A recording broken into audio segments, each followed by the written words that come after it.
Well, hello everybody. It's a very wonderful day today because today marks the official North American release of Gundam Extreme versus Max Boost On.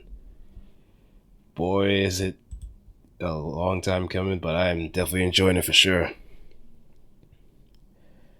Ooh, boy, oh boy, oh boy.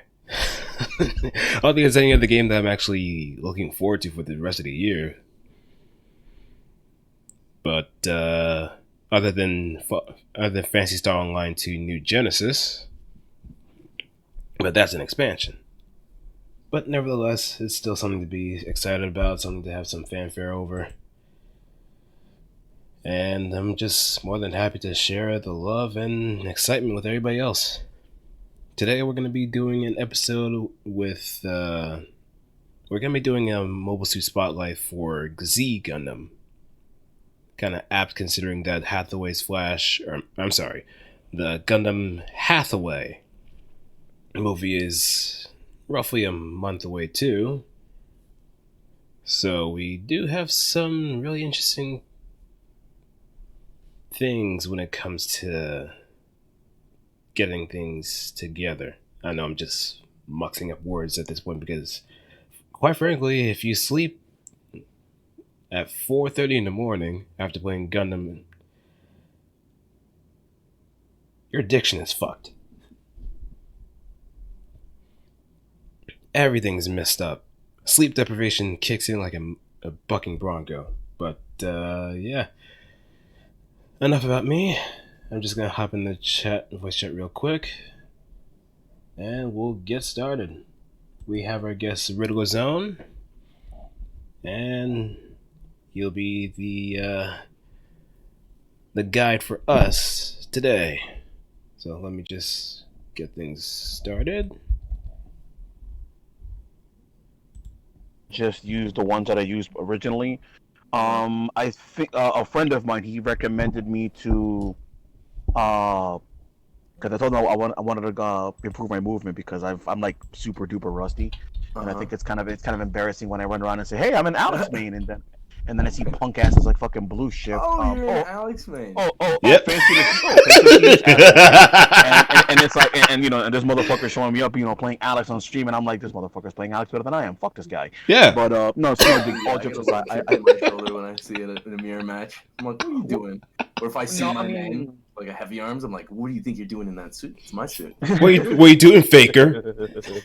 nah, but like my thing was is that I feel that I'm still not. I don't think I'm at a point where I can play 1.5s right now, except for like maybe Buster Sure. or other easy mode. Or well, not easy mode. Buster's kind of like a hard mode Let me not talk character. shit. I think Buster. I don't know. To me, Buster feels natural to me. Right now, I'm just really Oh struggling yeah. with. I feel like I'm struggling with Alex. But then at the issue is that I'm playing Turn X and I have to, as much as begrudging as I have to admit it, it is a bottom tier 3K. Even if it is still B tier, it's I still mean, bottom this game's three. all about movement, right? So if your No, suit has movement, it's all right. no, You but can you can but that's the last. thing. Like I was looking at it. I sat down and I thought about a lot of my matches, and I remember the last time I dropped by Blue Shift where I was busy being salty as fuck. I mentioned a problem that has persisted when I play Turn X, and that is that I have a very bad tendency to get overcosted. So clearly, if I'm constantly getting overcosted, then it's not, you can't just say, hey, look, your partner's bad, or maybe you're just having a couple of bad rounds. No, clearly, if it's if it's becoming a consistent issue, then that means I'm not upfront enough. So I was like, you know what? I talked to my friend. He said, look, Turn X has a lot of special movement, so maybe you should play a suit that doesn't rely on special movement to get those fundamental movement down first, to get the fundamental movement down first, excuse me, and then obviously, then afterwards, then you add Turn X's special movement, and you'll be all right. So yesterday, I think I found the suit I want to try, and it's I like Blue Frame. I like Blue Frame. Yeah, Blue Frame's pretty solid. Blue Frame's pretty solid, man. Yeah, Full Boost is a really solid pick. here, like it's B, so it's still pretty. Like Yeah, one thing I noticed immediately with Blue Frame is maybe it's just me, but its boomerang seems really, really good. Oh yeah, it's a reading tool though. What do you mean? You have to catch movement. The Blue Frame AC, the catch, right? It's really big. So if they try to step it late, like the closer you are, right, the harder it'll be for them to get out of the way. There's like a catch, right? Like obviously they can just step it if they react to your startup animation, right? Yeah. Easy enough, right? Because it's obvious what you're doing. So there's directional AC on Blue Frame, right? Besides the 3 that you'd use for like punishment, which would be like 8 AC, 5 AC, and 2 AC. You have 6 and 4, which always go a set distance to the left or right, no matter what. Like it'll always go to a set distance. So in neutral, because you're backing, right, you don't want to get too close. If you can read which direction they're going to be boosting in, and if they don't jump, it's like a movement check, right? It'll swing super wide. So you have to kind of get close. If like let's say like you're getting pushed on or you are pushing somebody, Blue Frame's pretty fundamental in that you're not really gonna you don't have like a tool to punish that outside of 6 or 4 AC. Also, I just realized I didn't say what the fuck I was trying to say. I've been awake for a while. 6 AC, because it goes like so wildly to the left or right, up close, you can catch people trying to step or like boost dashing sideways to try to avoid your stuff as long as you can read it. And it's mean, right? Because you got that, and then CCAP is like a fast one of those moves that like speeds you up while you're doing it. And man, it's mean. Yeah, his melee seems to be pretty good too, especially for some guy that's using a little butter knife. The only thing he has that I feel that kind of sucks is I honestly wish his CSB was not a one-time use, and I guess his beam rifle and bazooka seem a little slow, but they're pretty decent. It's just that I mean, other than that, the only tool I don't like is CSB being a one-hit wonder, even though it's really, really good.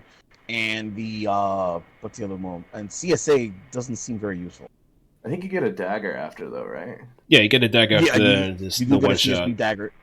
It's kind of like Exius, but you don't keep any. I don't think you keep any. You don't keep much movement. It might be like double X, but I'm not too sure. I don't know much about that dagger. I wonder if it muzzle corrects well. If it does, it's like, hey, fuck yeah. Probably does, because I always see people using it.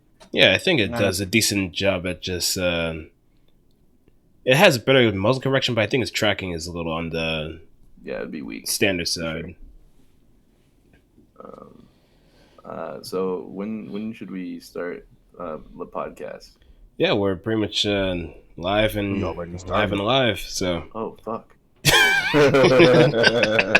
Nah, don't worry, dude. I'm gonna just to be straightforward about it. We're pretty loose about this stuff, dude. This is one of those shoot from the hip kind of things. I think it's a lot. I personally, I'm more of a fan of keeping, even though we do have a bit of a script that we follow and a bit of a pattern. We do ask the same questions when it comes to suit spotlights. I think it's a lot better to just. So honestly, we're gonna get through all the questions, but I think it's just better to just wing it, because that way I just feel like feels natural. We're not trying to grow. We ain't trying to grow nobody. We're just having fun and trying to promote the game. Put me on the spot. Trying to sandblast me on stream, bro. Fox. Of course it would be Fox. So is this the squad? Can we just go then? Yeah, we can just go right ahead. I see you guys have like a little thing you need to do here, so I'm gonna shut up when you do your shit. I mean, I pretty much already did my introduction here, so we could just move on ahead to the stuff that we could be talking about. Sure. So. Alrighty. So Kasi, right? Yeah. Oh, actually, first of all, introduce yourself. I'm Ridler. There was a meme back in the past when I used to play on like Wi-Fi, like really shitty VDSL Wi-Fi, right? and the community affectionately gave me the name Ridler Zone. But I took it on the chin. I think that name is so sick. So now my username is Ridler Zone. I've been playing the game since vanilla, so I think I started in 2012. Extreme versus, I've been playing this game. Just the Extreme versus series, a lot. I haven't really played much outside of that. Even G versus, didn't really play much of that either. But I've played the game for so long that in Full Boost I had a lot of 5-star suits, right? So I have like a history roster, and at one point I was playing Cassie really up until the end of the game. Yeah. So in that game, right, Cassie has really, he's like a super fundamental suit, right? Like his gimmick is the missiles, right? But his gimmick is really fundamental. You just I'm sorry, what suit was it again? Cassie. What'd you say? I'm sorry, what suit was it? Cassie Gundam. You have to always flash. Okay. Yeah, Z. I keep pronouncing it Zai for some reason. Yeah, there's like a bunch of ways to pronounce that character. So you'll hear like Kashi is another one, Cassie is another one. Yeah. Greek letters are a motherfucker, man. Yeah, there's a lot. Yeah. There's a lot of ways to do that shit. In Full Boost, the suit didn't have much for the way of like neutral. So like his neutral's strong only if you play the suit with his like limitations in mind. He doesn't have in Full Boost, he didn't have CSA, and he didn't have a good CSB. His CSB in that game was a big meme. It didn't even track. It looked good because it covered a lot of the map, but none of those missiles would hit. It was like a fan of missiles that you just shoot out. So you had to be really proficient in using main and AC. AB was a Vernier move in Full Boost, where in Maxi Boost On now it's Vernierless, which means that you don't have to commit to an animation to do it. Essentially, it doesn't cost boost to use that move. You'll use it to fast fall, and normally in Full Boost you'd use that move to kind of like set up a wall. It has a pretty good tracking within like its little area, right? The deal is that the range is a little bit longer than your red lock, which is not typical for most funnels, but it doesn't work like a regular funnel would. Like the range, once it's set up, it doesn't actually track very far. So you could use it to set up for AC if it did hit, but most of the time you're looking to get somebody to run into those because it's going to set up a pretty decent size. It's like a C around the target, right? So if they go left, they'll get hit. If they just go right, though, you're good. You could also set it up however you wanted it. The closer they were, when you used AB, the better chances would be for you to actually punish their shield. So you could use it for like unblockable setups. Like if you set it up, you're pushing, right? You set it up ahead of time, obviously, and then while you're pushing, if they block at all, that's going to open them up, and you're going to be able to visually confirm that into AC. Big damage, right? As far as the changes for AC though, which is kind of like his staple move in Full Boost, the tracking, like the muzzle correction, is a bit weaker, but the size of the beam is also larger here, and that does more damage. So it's more worth your time now than it was before. Not that you wouldn't use it a lot before, but and then CSA and CSB are the new things. Those are like the CSA, CSB, and sub are basically the new changes to Cassie, right? So when you're playing Cassie, you're going to be using a lot of main because he doesn't have sub to follow up his main confirm, right? Sub's not going to it just doesn't perform that way. That meant in the past you had to be really proficient with your main usage. When you shoot main, you shoot out those two missiles, right? So you can kind of with the knowledge of which distance you're going to be at, like kind of like a mid-range to short range, the missiles will help you visually confirm things. So like if I just hit main twice, I don't have to shoot a third one if I'm close enough, because I know that my missile is going to hit them. The only thing with that is that from a long range, the missile isn't like, it tracks, but not that well. It's basically like another beam rifle. When it's tracking, because it's kind of slow, if you're from a long range, you can't just like do 2 main or 1 main, because one shot with the 2 missiles is going to be a down. So you'd have to play with that in mind, because if you ran out of main, you're fucked, right? You don't have anything else. In this game, you have CSA, a 2-second charge, right? Pretty solid too, because like up close, it's going to muzzle correct pretty well. But yeah, it's kind of like the big deal. CSA is now a way to confirm a down, right? So second impact is your shit. CSB is now Messer. It's an assist now. And he has 2 versions on that. So if you have a direction, use CSB. It's going to send out a mobile suit that will like... it's like a really shitty tracking and slow ISIN, which is just like when somebody comes up to you and they slash through somebody. Right? That's called an ISIN. Yeah, that one's bad. The regular version is a Zunda assist. It doesn't track that well. The startup's really good though, so you can use it to complement your other tools while you're pushing. That being said, Cassie really wants to play that fundamental game. Like, Cassie is a good 3K to start with for sure. He's easy to play. You have a good Garo. It'll teach you how to Garo, right? Second impact is going to be probably the only hurdle that a newer player would have, because you're going to have to be charging CSA and CSB pretty frequently. CSB, there's a wiggle room, right? Because you have sub, so there's no real reason to be throwing CSB out until sub is empty. The strengths of the suit, right?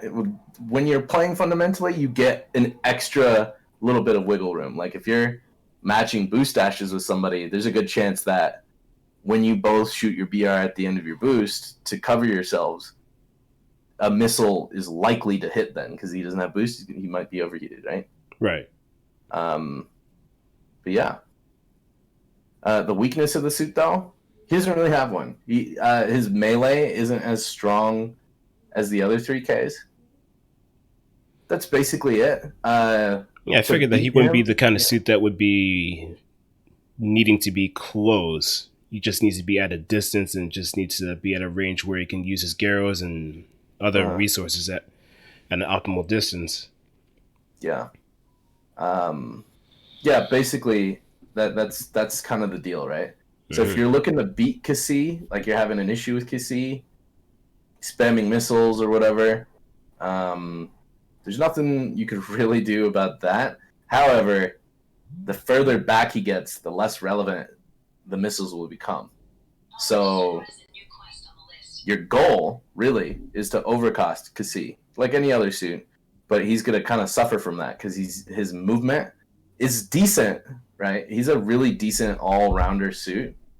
But further back you get, his backing isn't going to be as strong as something else, because all he has at that point is like a CSA that's not going to correct too well at max range, and then main, which is essentially just a regular beam rifle. So yeah, if you can overcost him, he doesn't get his BC mode, right? Which is the shtick, right? Yeah. Cassie and Penelope they're kind of like opposites in how they play, and how their tools are set up, I should say, right? So like one main will track better, the other one will have a weaker main, one sub will work better than the other, shit like that. Cassie, he has a really strong, decent game match start, right? Match start, though, Penelope's going to be stronger, because Penelope always has movement options, and he has the sub ammo to kind of help him out with that, but his sub never gets enhanced, and his AC is, although it's stronger than Cassie's, it's slower. So you can't use it from like a larger range. So like Cassie has that kind of benefit to where once his Minovsky craft mode begins, your BC mode, your mobility increases a shit ton. Sub is going to give you 10 missiles now instead of 6. So it's going to be like a better wall, right? And then you can cancel everything you have into the BC command dash. That's the shit that you want to do with Cassie. Mm-hmm. It's like the reason why you're playing him in this game. When you get Minovsky craft, BC turns into your dash, and it's always going to be on angle, no matter what. So you could be moving backwards, sideways, forwards, right? And you get a really large boost in your speed while you're doing that dash. Mm-hmm. From that dash, you can cancel into sub, and it's a fast fall. So you have a fast fall from a move that has a shit ton of momentum and speed. You hit sub, you're going to fly across that map. Hey, just checking. When you say on angle, you mean that if, for example, if I'm facing, if my back is to you, and I do that dash, it's gonna correct my direction. You'll always face the target. He'll pivot while dashing. He'll curve around them, like on whatever axis you're looking at. Wow. And then you can use that to kind of substitute boost dashes too. You'll become like really fucking fast, right? Like that's the thing that maybe an intermediate player is going to take note of. It's like, oh man, he's moving a little too fast for me to just be able to do whatever I want. His melee might be weaker, but because of how his main works, his self-defense is actually really strong. And then he can also step. In full boost, you couldn't step boost dashes, right? Right. But you could step BC. So in that game, he had a little bit more value from that move. In this game, you can step it whenever you want. However, it did get faster. You cover more distance, right? It's cheaper because you have more boost in this game. And like, there's really no downsides to the move until mode just deactivates. When mode deactivates, you are forced to enter an animation that will show him closing. That's the thing. You can cancel that, but it's still another moment. Like if you're having a 1v1, like you somehow forgot you were playing a 2v2 game and Master's following you, right? You can keep him at bay as long as your spacing's right. But the moment he sees that Minovsky craft animation, that's his free melee right there. And his free melee is 300 damage, right? Mm-hmm. So kind of a big deal. Because he's pretty bulky though, from what I remember. I think it's 680 in full boost. I don't know how much it is in this game. I'm gonna guess it's 680 though. Yeah, I think it might be the same. I think it might be the same health range. Might look. Yeah, it's exactly the same. So yeah, the difficulties with using BC is that it's linear movement, essentially. You do move fast, and you're always on angle though, so you're able to kind of make very unique angles of attack. We'll put it that way. 5 BC cuts tracking. Kind of useless. You can step your boost dashes anyway. But if you need to like dodge like a snipe and you're trying to set up for a CSA, or you're trying to bait somebody to do melee, BC AC, or BC 2-step AC, you set up this really big Garo right in their face. The startup's pretty strong. Up close, the muzzle correction is going to be really good too. Yeah, it's 230 that you'd eat for that, right? In an instant. So the Garo is going to be something that you'd have to be really proficient with. In the past, you'd use it to landing punish. Here, you're going to do that too, but you don't have that reload issues because you have CSA, right? Charges in 2 seconds, right? Way better than just relying on a Garo. As far as the melee goes, though, his melee, it's all right. But in the past, it wasn't really worth using. In the past, it was worth using if you had the moment to do a quick combo, because you'd get like 220 from it. So it's like a Garo. Yeah. You'd use like 5B or 6B to start it, and then you'd want to end the combo into 2B. Because 2B, it has one of the largest launches from an uppercut in the entire game. Like, it's ridiculous. if you hit them with that move, in the past it used to be 2 hits. It was one swing, but it would have the moment it connected, it would hit, and then the moment it launched, it would hit again. In this game, it's just one big hit, but the down value, the down value is lower than the combination of those two things in full boost. So it's kind of a net positive. I think it's untechable now too. I might be wrong about that, but you still get very good distance. You're setting up with that melee. You're using the utility of 2B to set up for a 2v1 because they're going to be out of the game for a while. You get a good chance if their partner pushed and you just finished doing that, then he's an L lock. You fucked up, you know. So yeah, I think in this game actually he has some pretty mean combos in terms of damage for what it is. Right. Like CC8B had a new change too.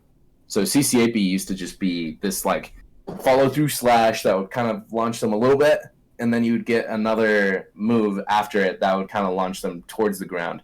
Not exactly what you want, especially when you're trying to land before them.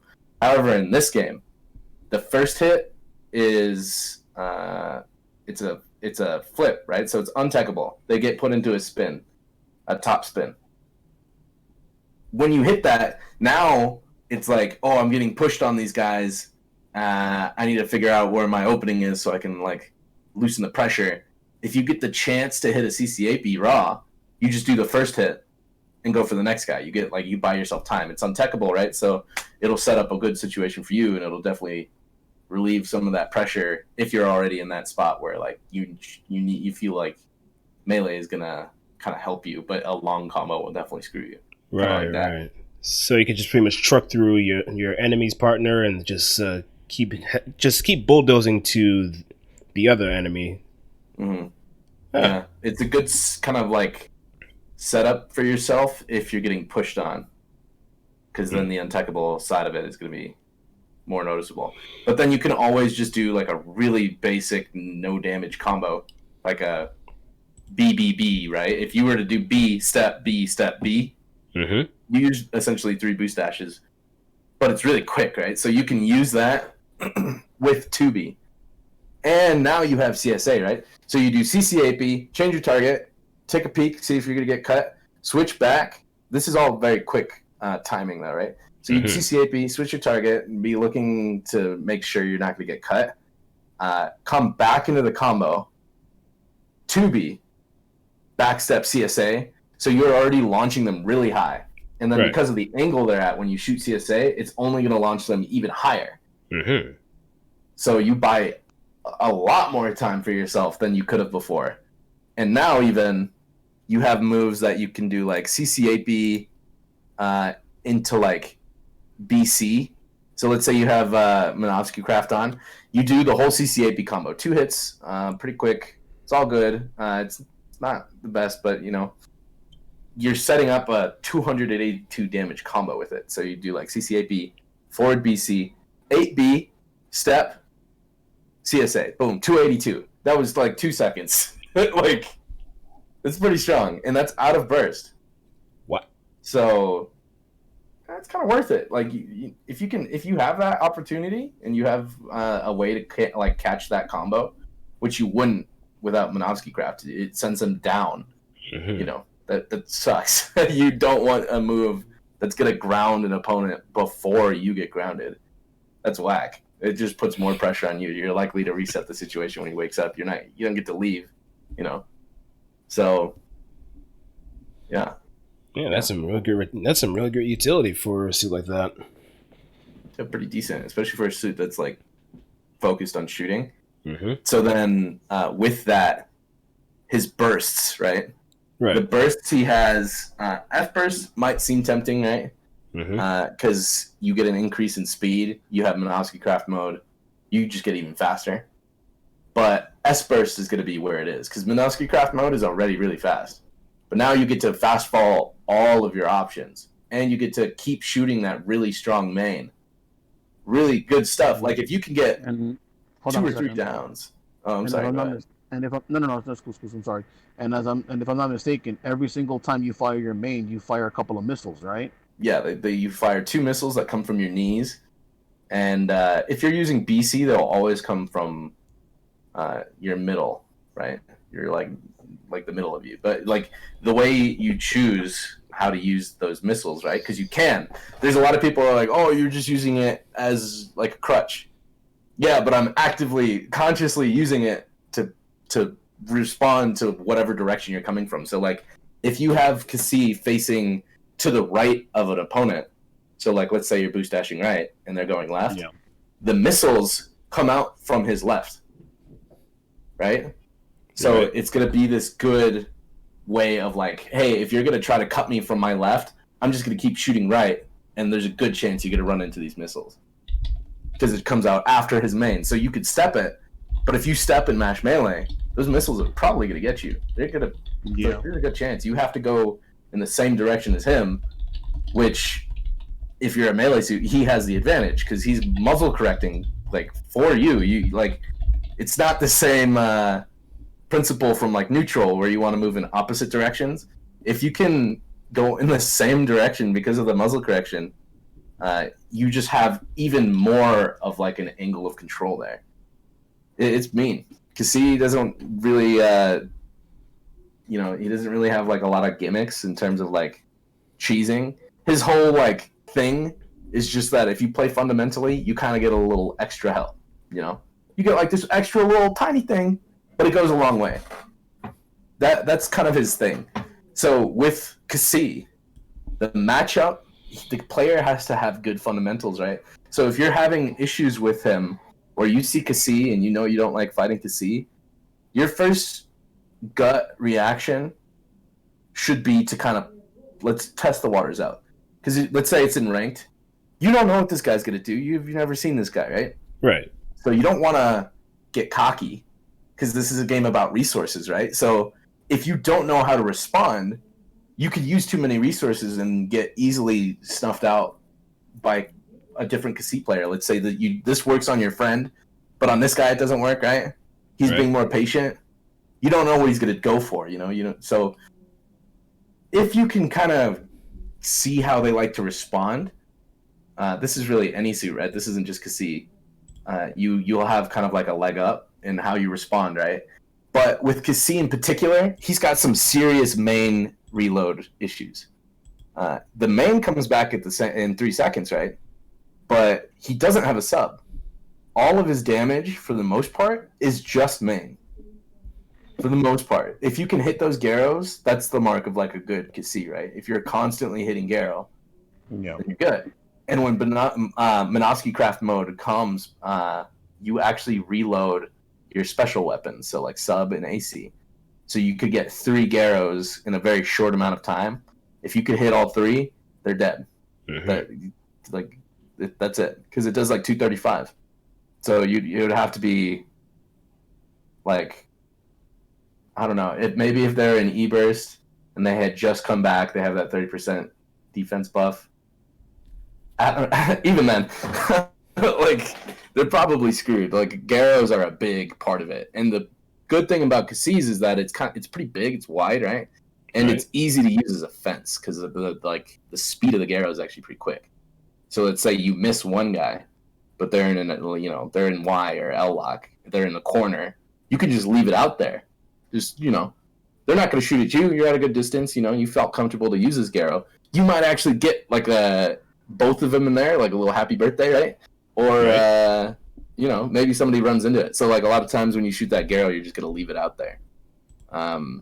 So his Garrow, if the player can't use his utility and he can't like min-max his resources, he's gonna run out of main. If you see a guy doing Zunda, right, canceling his boost stash with like 3 or 4 beam rifles per move, or he's going even crazier than that, in your mind, your first reaction is, I can bully this guy because he's not gonna have the tools to deal with me. All his tools to deal with me are the same tools he has to make something happen. So he's just kind of like digging his own grave. Right. That's Cassie, though. Cassie's really simple, though. I mean, like, yeah. What do you want to know about Cassie, though? So, this is my question then. So it sounds like right now, going by what you're telling me, the most important thing for to see is you have to be effective with your main. You can't just spam it because unlike other suits, where you have other weapons to rely upon, your main breadwinner is going to be your main on this suit. Yeah. Your Garo is mainly for punishes, and then your missiles. I mean, when I tried the suit, I wasn't really landing missiles. I was mainly just like you mentioned, you have to land main. Now, Mhm. with that in mind, what would you say is the ideal partner for this suit then? So in full boost, I think it's changed a little bit. In full boost, I'd use a suit that could like survive for a long time. Something that's like pretty good all around it, like just keeping up good pressure. So obviously 2.5K is going to be his best bet.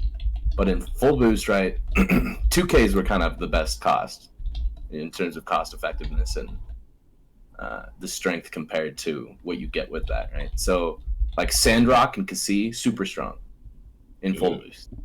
In this Yeah. game, it might be better to use a suit that has like a bit of like a burst style of attack. Like Like an when they install. attack, it's like in bursts, you know? Oh. Huh. So like Darkhound. Darkhound would be a good one because, you know, his machine gun, it's pretty good, right? But it's not something that's going to like, you know, you can't be shooting main all the time on Darkhound, right? It's a machine gun, so you should be, right? But really, your pressure on Darkhound is going to come from sub and AC, right?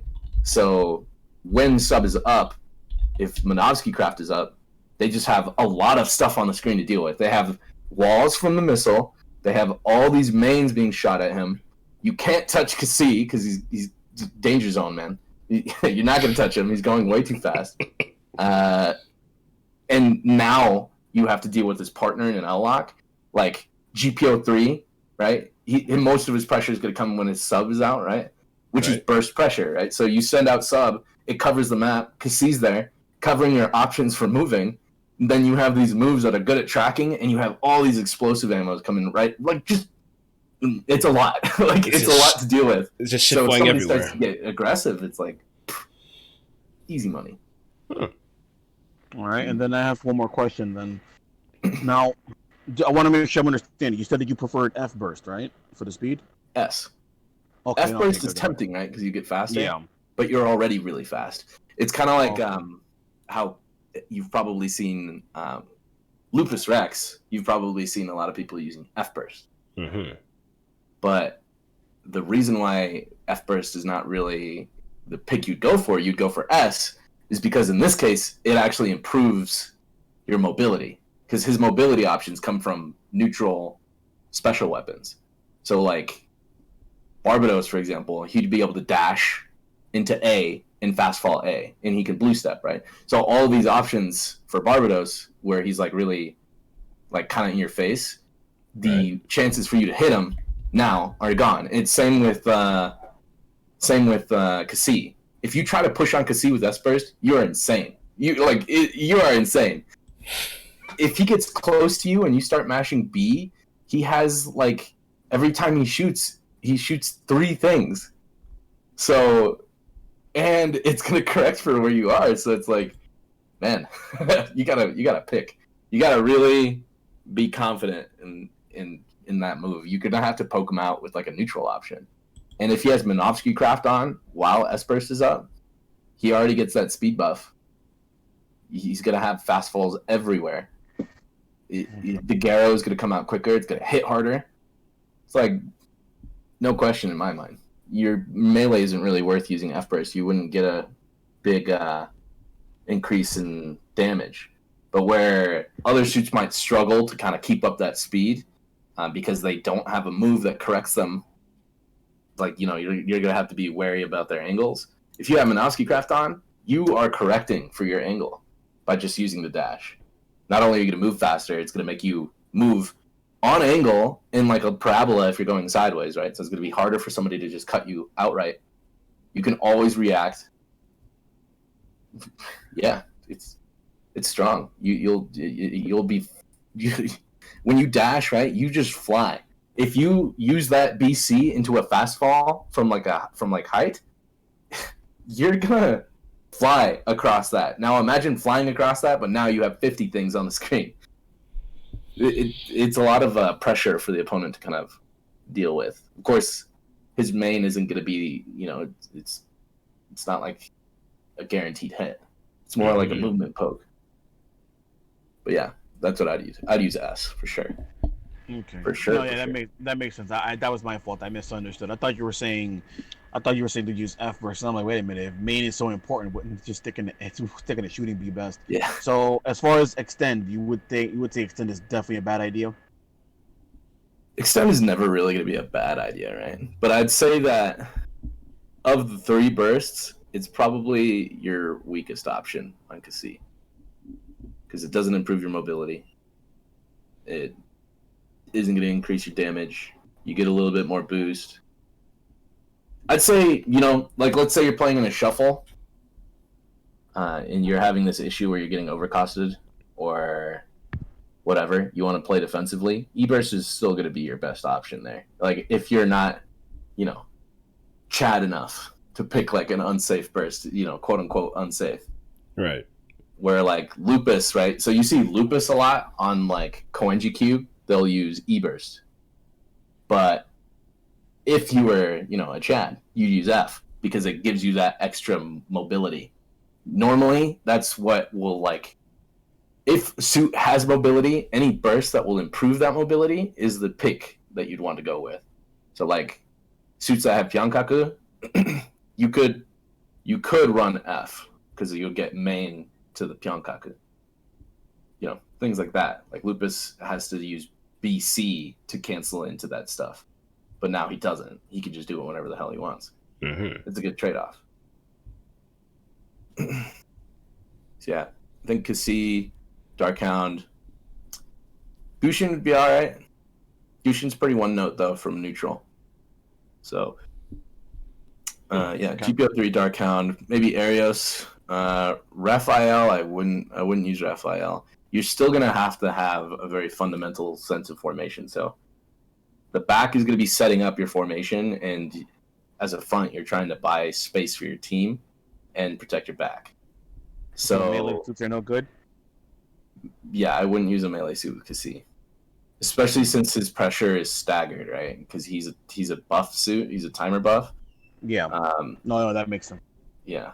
The good thing about that buff, though, is that the reload is now, I think, 18 seconds instead of 20. Mm-hmm. Doesn't sound like much, right? But that's an extra 2 seconds. In this game, there's so much shit happening. Like, if you try to recall everything in a match, I'd be surprised if you could actually do it.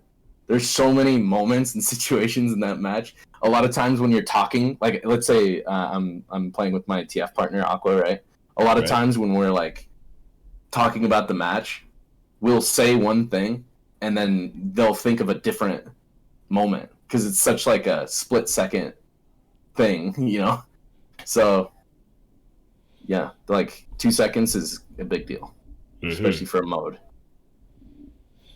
Yeah, especially when there's a lot of things that can definitely change the momentum, as well as, like, change how formations happen. A lot of things can happen within, like, a millisecond, and you wouldn't even be surprised that you probably encountered something that you practiced for only like a quick moment before just forgetting about it afterwards. Yeah, I'd agree. There's a lot of the situations with higher levels of versus is that practicing like a certain technique isn't going to be as, like, useful as being able to, like, adapt to a situation. Like, you want to, like, think about how to deal with the situation at hand. So, obviously, like any other suit, you got to be really good at using your radar. You got to be really good at seeing the peripherals on your screen, like, reacting to that. You don't, like, when I'm playing, I don't actively look at my sides of the screen unless shit starts to get really hairy. Like, when the situation gets really hairy, you can literally just play by looking at your radar and looking at your warning peripherals, just to figure out where you need to dodge and how you need to formate. in like in that split second where looking at the screen isn't necessarily gonna give you that extra help, you can use that. So like Cassie, because his dash is like more linear than regular boost dashing, you really got to be aware of that. Like if you're gonna be using BC and you're in an L lock, you're kind of fucked, right? Like if they do it right, where in an L lock, the difficulty, not only of setting that up, right? In like a higher level, it's easy to set that up. The back is going to recognize where you are because you're taking the middle, and he's going to kind of swing off. And once you get in that corner, the back's got you. But let's say, you're the one getting L locked. The issue comes from them being able to attack succinctly. So if an attack, let's say, like Garrows are actually really good examples of this, right? Because it's easier to hit those at the same time. But normally, because of how the game works, that pressure is going to be staggered. So you have very small windows to be able to correct for where you need to go. In that case, you're going to have to boost dash diagonally just to, as like a habit in those situations, especially with Cassie, right? Because you're going to have to recognize when you're going to have to get rid of that movement. So recognizing what's going to be happening. So like a lot of things in Gundam, it's kind of like in an anime fighter where you're pairing a lot of like skills together because you don't want to like actively think about doing that motion. It's just kind of like in your mind, it's just habit, like I recognize that I'm in an L lock. I'm not going to be like, okay, now I need to move diagonally. In my mind, I'm already moving diagonally because it's going to let me focus on what I actually need to do to like apply. It's kind of like a buffer for like your decision making. I know that might sound a little weird. Man, that's hard to explain. Do you get what I'm saying? No, I got you. Yeah. So, because he's going to have a lot of things where you're moving in a way that's like you've already grouped these pairs of moves to kind of account for the fact that shit's gonna get real. So like that second nature of like being able to BC as just regularly and just thinking of it as a boost dash and canceling with BC and all that, being able to fast fall on reaction to something that you think you need to dodge or whatever. You're gonna need to be good at that. Like your fundamentals have to be down pat. The suit isn't gonna just win you the game. It will help you because its fundamental is like the fundamental skill set is going to be stronger than other suits just by playing normally. It rewards you, right? So it's an easy pick for a new player, but you're still a really big target. Like everything on Cassie except for those fins on his back, that's a hitbox. So man, it's gonna be hard. Like you're gonna have to worry about things that you wouldn't worry about before. Like I'm taller now. I don't really want to bank on the fact that something's gonna go over my head. Yep. Shit like that. Yep, I usually deal with that when I'm EXS. Whenever someone's at a certain vector, it messes with your vision because the huge backpack is in the way. And it's a huge blind spot after a certain fact. And if someone has a good lock on you, you're pretty much guaranteed to get hit. Yeah. You're gonna get resolved. You have to have like that subconscious understanding. Like, so a lot of times when I'm playing the game, I don't have to actively like look at somebody to dodge. I just like if I see red on my screen, I'm already used to it. I'd say most players at a higher level are used to just watching the screen. They see red on their screen, they're gonna react and change their movement like on a dime. They're not even gonna think about it. As long as you have that understanding of how vectors work, you'd also understand that there's risk in using BC. So like a lot of times when using BC, they're going to be using it for the fast fall, or they're going to be very mindful of that vector. If you're not in an L lock, you can move sideways. But you got to remember, because you stay on angle, you're going to be pivoting essentially around the target, which is going to be your point of axis, right? So if you do it too much in one direction, you're going to put yourself in an L lock. It's going to happen. And you might not have the boost to deal with it. Like something like that, just being aware of what's happening when you press that button and what that might lead to, having that forethought is a fundamental skill, but it's going to help you a lot on Cassie to not take that free damage. You definitely don't want to be getting knocked down during your power-up state, because you only have 15 seconds. When you get knocked down, it's like a solid 5 right there. Mm-hmm. The time in your... It's especially like, when you burst, you get knocked down right after you burst. It sucks. Like, you lost so much time. That's the worst right there. Yeah. All those resources wasted. Give me 1 second. Okay, I guess I could look at the chat for a bit. I saw Fox saying, when are we going to play Ridler?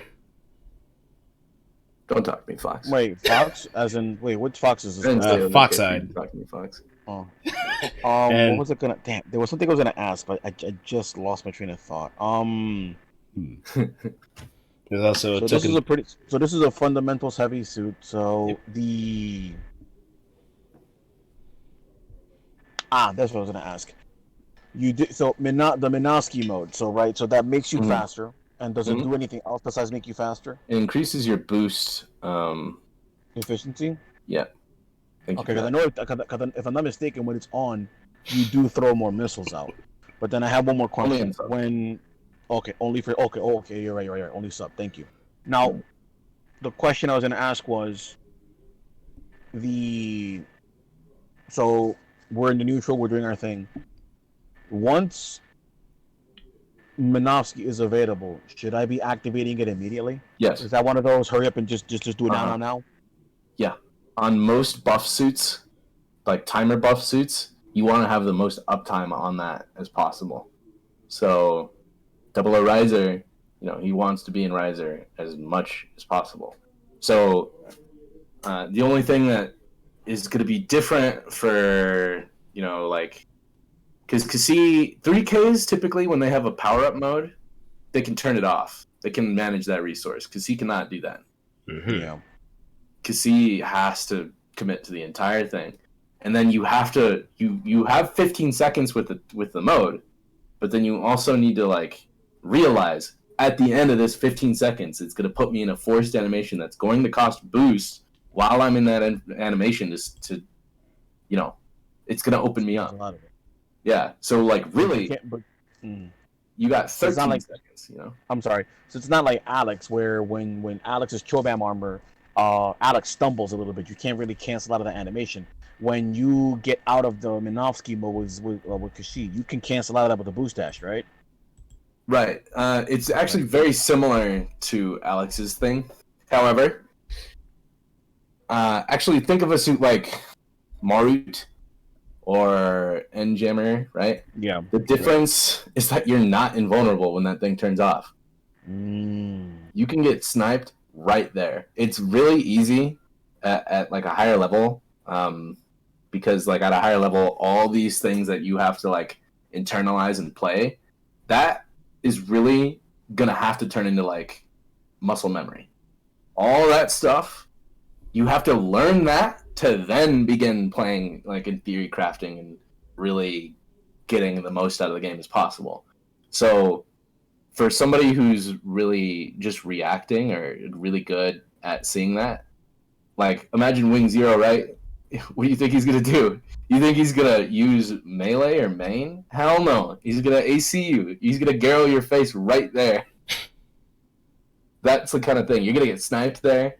You're gonna get charge shot there all the time. But you just have to account for that. Don't be wasting a lot of boosts before Minovsky craft ends. And that's kind of one of the moments. That's it's a split second, right? So for intermediate level players, you might get away with that. But the issue comes with when they're pushing on you.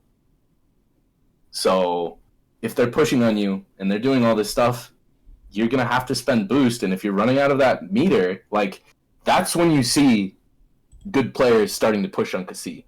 Is when he's had the mode for a while and they're counting, roughly, they're guessing how much time you have left. If you're moving a lot towards the end of that timer, everybody's gut reaction, depending on, where they are. Let's say they're in an advantageous position to actually push, they have the boost, and they're in a good spot to use less boost to get to you, you're gonna get pushed on. They're gonna like make you move so that you overheat, so they get their free combo. That's gonna happen. So having that forethought, like, hey, it's 15 seconds, but really, I should be counting it for like 13 or 12. Like at the end of that animation, you should have left that fronting position just for a moment, because positioning and formation should be fluid. You know, I'm going to guess a lot of the people watching this podcast, they still have to actively think about how to formate and what are the properties of an L-lock and who's going to be setting that up and closing that. When you have that Minovsky craft mode, you can't close that formation yourself. Like, you're going to have to leave. You're going to have to ditch the formation entirely, and that can lead to your back, if they don't know that's happening, that could lead to them having an issue. Like, they think you're in an L-lock, he's going to be pushing, of course, and then you're like backing off slightly, and now he's in an L-lock, you know? Controlling the map while you're in that mode is going to be pretty paramount. You don't want to have any surprises coming your way. Okay, so that sounds like we have our two main weaknesses then for the suit, if I'm not mistaken. So the first one being is that there is even though this is a fundamental suit, so it shouldn't be a problem if you know what you're doing. For inexperienced players, a weakness would be that you do have an over-reliance on main. And then the second weakness is that people who are aware of Kashi's Minovsky mode, once they see you activate that mode, they're gonna have an internal clock, and they're gonna say, "Hey, this thing's running out. You know, let's start putting some pressure on them to either force an overheat or damage." Which means it'll be important for both the Kasi player to keep aware of this, to not overheat themselves or not get in a situation they'll be pressured. But it's also going to be important for the back suit to say, "Hey, this guy's power up mode is going to run out. We need to make sure that he should be able to look for a counter opportunity if that's the case." Yeah. Because if they're going to get greedy to go for a punish on the front, it's the back's job to protect the front in that instance. Yeah, and like really from neutral, if it's like, you know, a stronger player, they're going to punish you from neutral. So the only thing you can really do is try to trade. Really just set yourself up in a way that you're not going to get screwed. Because it really is a split second. So if you have enough boost to cancel the animation towards the end, like you have to time it a little bit, but like if you have enough boost to cancel that animation, you still have a lot of boost, you know, you can probably, it'll, you know, it's an opportunity, but it's something you can kind of work with. You know, if you're running out of that mode and you're forgetting, like this is like, let's say you're having a really hype moment, like you and the target are just like going at it, fireworks all over the goddamn map, and you're like really trying to catch him. You're like, this is your chance. That is when Minovsky Craft likes to deactivate. You're like, all right, here we go. I'm gonna snipe him. Oh shit, mode deactivated. I'm fucked. That's the thing. So when you're coming out of mode and you feel like you're really taking a lot of pressure, formatting with your teammate to like have your teammate kind of take over for like a second, not really front, but just kind of like serve to like, it's like visual pressure. They see that you're in this formation, they shouldn't push. Because if they do, they're likely to trade. Trading's never a good thing in this game. You do not want to trade. That's like, especially as a 3K. So that's kind of the deal. The issue with that is that if you're playing with like Darkhound, you're not gonna get that like neutral trade probably, right? Because it's a machine gun. You'd have to set up the Zunda assist, and that's not. It's just a beam rifle, right? So yeah, I mean that's really subjective, right? It really does depend on the situation at hand. Like if they're close enough, you could definitely do something about it, or you know, the you know, like the pitfall would be not being aware of formation. Like if you're bad at formation and like your partner always has to remind you in like the voice calls, like, hey man, like where are you right now? What are you doing? Why are you in the corner? Your Minovsky craft is about to turn off and you put yourself in the corner thinking that's safe, you know? Now the back has to also kind of get in there to help avoid this damage, which only risks even higher damage to the team. Like if you put yourself in the corner, you're like, oh, my partner's gonna help me. Like if it's me, don't expect me to go over there. I'm not gonna go over there because then I have to spend an extra boost to get to you, to then try and relieve the pressure. If you get hit and I get hit, and it's just Zundas, right? That's 300 damage to the team. Right there. You don't goof. Yeah, I'm not going to risk the team HP, because that's what it is, right? You're going to have like an HP pool. So like when you're playing, you want to think about that aspect of the game. Like I have 680 HP, my partner has 620. The HP pool is what you care about. Like you taking 150 damage from a Zunda, whatever, bro. But you complaining that your partner didn't cut for you because you put yourself in a disadvantageous situation and he didn't want to risk 400 damage or even 500 damage happening to the team, that's where games will like fall. You can see that without formatting. If both of your teammates got hit by like double X Garo at the same time, let's say you're winning, now you collectively have just sacrificed a life because you got hit for 350, right? Right. 350. Both of you guys took that damage. You just took 700 damage to your team. That changes the entire match. So those kind of like realizing how that works is, also going to help Cassie kind of. He really is just a fundamental character. If you just play with those fundies in place, he'll start to show up. The thing about Cassie on the tier though, he's gonna have a harder time making things happen in terms of like really aggressive fronting. He should be formatting. It's kind of like how Zabanya would front, where like he's putting himself in a position that makes it harder for your back to be getting damage and getting pushed on.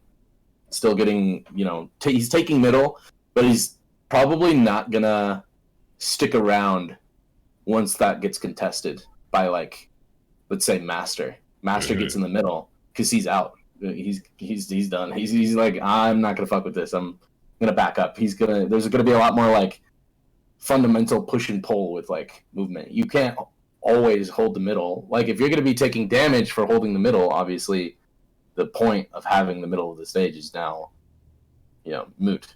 You're trying to avoid damage and set yourself up in a way that you can run. You don't use the space to run, then it's like another suit that wouldn't do that, for example, necessarily, is if like a melee suit tried to fuck with Master and he got the middle, you bet your sweet ass he's gonna fucking contest you, unless he sees that he's in an L lock, which is typically what Cassie's gonna notice, because he's gonna be in the middle of the map. His movement options compared to like Turn A, Quanta, or Master, it's inherently weaker until you're in Monosky Craft mode, which is, even then, it's just a matter of speed. You're not really making yourself like, you're not really giving yourself like that evasive factor for less boost.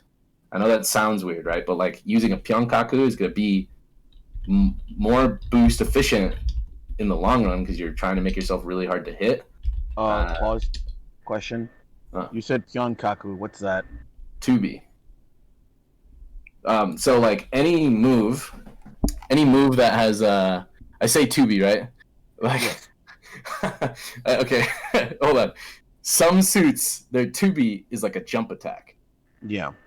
That is what that means. Pyeongkaku literally translates to Pyong sounds like Pyong is like a jumping effect, and then Kaku is of course Japanese for kick. Yeah, that I know. Yeah. Okay, I get it. I get it now. Yeah. Yep. So you don't have that. You like Cassie doesn't want to fly high. He doesn't. He's gonna still have like literally every aspect of fundamentals are gonna be baked into Cassie. You're not gonna be jumping high. You're gonna be trying to stay low to the ground. You know, things like that. In terms of fun memes that Cassie has though, there's a what's it called? Shit. Yeah, so there's a thing called Kakusei cancel, which is like an awakening cancel. So this is like a pretty high level thing that you, even when you get it, it's not necessarily the best thing in the world. If you can, off a rainbow step, buffer a directional BC immediately with like a frame of like leeway, you buffer BC into ABC, you'll get this animation where the burst cancels your movement option. However, the initial velocity and momentum that move would introduce is maintained. So let's say you're trying to push on somebody, you're really far away. If you can do that, if you have that in your skill set, the BC is going to chuck you across the screen for no boost. It's literally just going to look like you're standing. You're not boost dashing. It looks like you're standing still, but your model is like flying across the stage because you maintained all that momentum. Have you guys ever seen that? I wonder if I can. I think it was a video. I saw a clip about that earlier today where somebody did the hook jump thing that Goof Custom does, but then they just like zipped across the screen, which is kind of crazy looking. Yeah, that's what it is. Yeah. The only thing with that is that those moves, they introduce like some velocity upwards, right? So like impulse, he also has one because he kind of goes in like an arc, like he goes up and then he goes down. He can use it from anywhere because C though has to have that slight bit of like altitude to do that because he doesn't have like an arc on his directional BC. He just goes straight when you use it. So the Coxswain will let you fly across the screen. You can do it in full boost pretty easily. I'm going to assume it's pretty easy to do it here too. It's just kind of a meme. It helps you so long as they're not expecting it, right? Yeah. It seems like a one-time thing. Yeah, it seems like a lightning in a it's a lightning in a bottle, pretty much. Yeah. It's a good way to get across the map really quickly with no cost at boost. Solid. And because you're in this game, right? Main is Vernulus, you can just mash main that whole time. Right. So I think I've gone through since Cassie's so fundamental, right? I think it might be easier if you guys just ask whatever you want to know from here. Okay, I guess we can also show. I might not be thinking about some things. We could also show some match videos too in the process, so we could probably get some better questions on that. Twitch.tv. Okay, just gonna put this on. So I have a question then while we're doing that. So we've talked about strengths and weaknesses. What would you do if you're looking? So aside from keeping track of the Minovsky thing, what would you say is another key component of being able to beat a Cassie player? You're just gonna have to outplay him. That's not too hard though. His tools aren't like broken. Dominant. Yeah. He just gets a little bit of help when he's like, even if you look like on the Twitch stream here, when he gets introduced with an L lock position, he's gonna like chill out, Wait, what's that? What's an L lock? You said L lock position? Oh, okay. So we could talk about that, right? So there is, I think I actually showed a GIF last time of what an L lock is. So an L lock is just when your team is able to cover for the vectors that the opponent might move in. Gotcha. And the reason why it's so strong is that stepping is linear. You can only move forwards and sideways unless you're an E-burst. Then you can step diagonally, right? Right. Because of how that works, you can shoot with your back to kind of like cover those movement options and introduce situations where if you step, you're like removing that option from the opponent. If you step, I get you. If you move linearly, like 8, 2, 4, and 6 directions, right? You're going to get caught too. Because moving 90 degrees against incoming fire, right? Perpendicular to incoming fire, that is the best way for you to actually avoid incoming fire, right? However, it fucks with your positioning, right? Like I was talking about how 6BC If you use it too much, it's going to end up putting you in an L-lock just by the nature of the game, right? That's why. That's a problem. You're putting yourself in the situation where both players are covering your 90-degree options. You can't move directly perpendicular to one target and then the other, because if you move one way, like let's say they're to my right, I need to move forwards and backwards like straight. If I were trying to be like the most evasive, right? Like I was really afraid I was going to get hit. Mm-hmm. Then if that happens, you're moving on the same vector that the other opponent is in, because it's an L-lock. So let's say you try to dodge my partner Darkhound, right? And you're moving sideways, and I catch that. My immediate reaction is I'm gonna Gyaro. I don't need to wait for you to land. That like the L-lock is such a fundamental skill you need to learn in this game, because in this game especially, it's really hard to hit targets in motion. Mm-hmm. When they land as well, the window of time you have while they're landing is also much shorter than the other games. So it's almost like from a neutral position, you're going to need L-lock at like a higher level.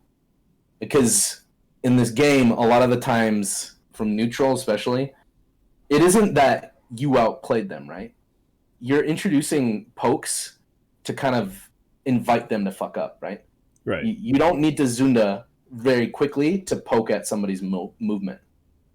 You just kind of poke where you could see where they might be stopping. And it's kind of like you're proposing to them a beam to the face if they don't dodge. But you're inviting that, right? You're like, hey, you have to dodge now. You poke at them, right? So then when you're in an L-lock, those pokes are going to hit because you're checking their movement. They're moving completely laterally.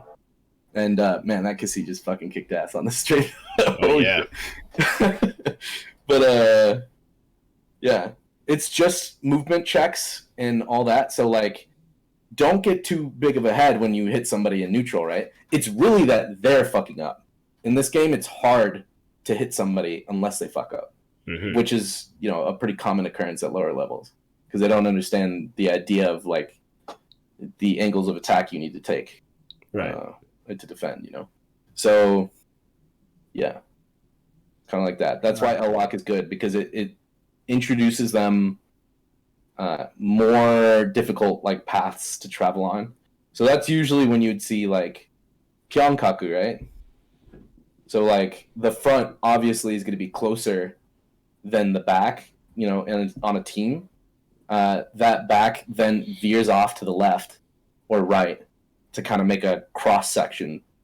So a Pyeongkaku from neutral might be an issue. But let's say you're playing Kasi, right? The muzzle correction for his Gyaro vertically is really good. So you can use it. Like, if, let's say you know Quanta's going to do that. You're now introducing even more difficulties for him to, like, respond to. If he does 2B, you read it, you use AC, he has to step sideways. You're fucked. You did the wrong move. And if my partner is in this L-lock and he's, you know, really aware of how this works, which is going to be really hard, right? You can't see what attacks your partner is using. You have to know what's coming, right? So if you like a good partner might see him jump, I'm using Kasi, there's a good chance I'm going to either CSA if I wanted to be safe, or I'm going to commit to that Gyaro. If he tries the step, my partner covers that step. If my partner has a Gyaro, like GPO3, we can cover both options, as long as the altitude is set in such a way that you can match that movement. And that's new, by the way. His burst, he just used burst on stream, right? Yeah. He used to not have super armor on that move. He does now, though. Forgot about that. Yeah, that's a nice really addition. Fucking fast Gyaro, though. Just sick. This guy's using F burst, you see, though? Yep. Because he wants that extra speed, which is more than fine. You can definitely validate that, like I was saying earlier. Question then, would you say it could be match dependent? Yeah. Or is it more? All right, excuse me. I'm sorry. Wrong question. Would you say that going by F burst would it be more matchup dependent, or is it really just personal preference? Really. When you're using what is he doing? So he's cutting his tracking going straight up. so that he didn't have to deal with that wing zero system. He had zero system on, right? Zero system cuts tracking. He no longer has any moves that he can do, so he can just keep cutting his tracking going up. Yeah, so it was pretty much stalling at that point, just killing the zero system time. Yeah. The only reason that worked is because he had burst in his pocket. He wouldn't have done that if he didn't have a way to recover that boost. He Flying would straight up. have gotten punished. It was an easy punish otherwise. Oh yeah, for sure, absolutely. When you fly straight up, like you see that a lot. Like players get scared and they're like, "Oh, I'm gonna jump straight up." That's putting a lot of faith in your partner to actually help you in that situation. Yep. And Either even that or then, they're gonna burst. Either that or they're gonna burst. Because now yeah, that you if you have mentioned burst, that, you can just get it back. yeah, because that's something I would do with. I did that in Gundam Versus, and I believe I did that in Full Boost also with Turn X, where one thing that I would do to escape is I would just mash 2BC to this backflip, and I would cancel it with a step, and then do it again, and do it again, and do it again, and I'll get really high to get to green lock, and then I'll burst and do 4 or 6 BC to do his ballerina spin, and because you're in green lock, you're just covering a crap of a distance, and I just get away. Yeah, that's a good way to do it. So that makes sense. That makes sense. Okay. Mhm. It's just understanding that that is not resource efficient at all. But for the moment, it works fine, right? And the reason why he did that is because, like in L lock, he's not going to be able to hit him. I mean, it may not be resource efficient, but even if it's not resource efficient, you could say it kind of was still worth it because he ultimately made Wing Zero TV's zero system useless. Yeah, it was safe. When you have burst, that's fine, right? Yeah. When you don't have burst, even then, even when you have burst, you're putting yourself in a position where you got to understand you were already in disadvantage when you did that. Mm-hmm. So the trade-off is now you're stupid high in the air. Any good player is going to be able to landing punish you. So now you have to spend boost to safely land. So it's like, do I really want to use part of my burst to do that? Sometimes you have to, like he did, right? Wing zero's in his face. The partner could have, if the partner was L locking him, right? Then he couldn't have hit him anyway because he's moving completely perpendicular to that guy's axis. Like his vector cannot hit him. He's trying to hit the guy sideways, and he's cutting his tracking while jumping over and over and over again. He won't get hit. Not from the side. He will likely get hit by somebody beneath him. That's where the likelihood of getting hit is.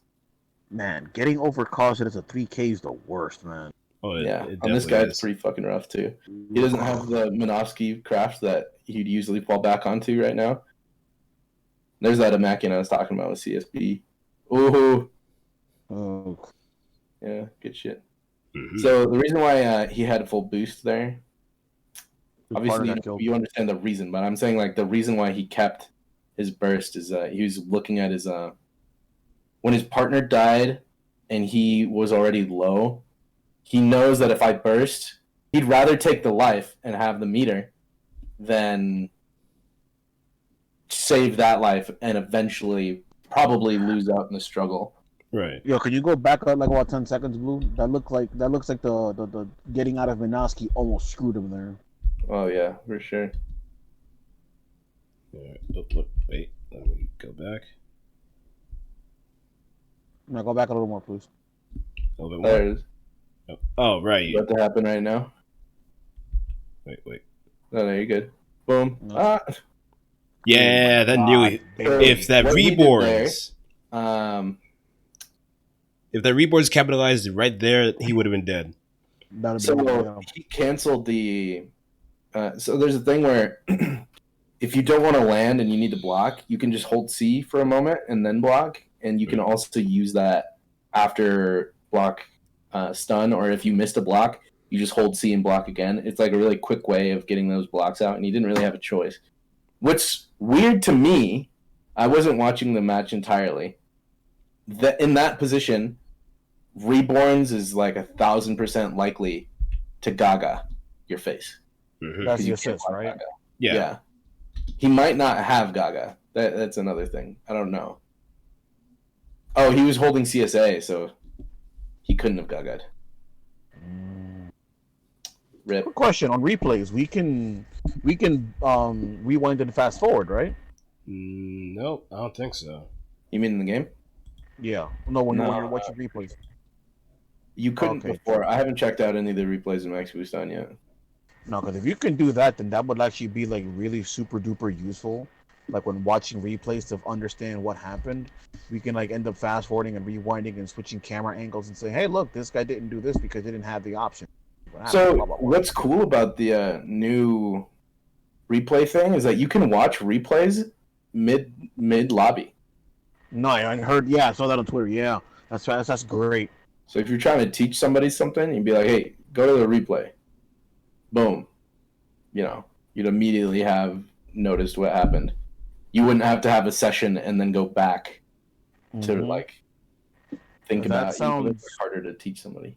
That sounds super useful for beginner lobbies, actually. Mm-hmm. Yep. I was really hoping that'd be a way to spectate, but nope.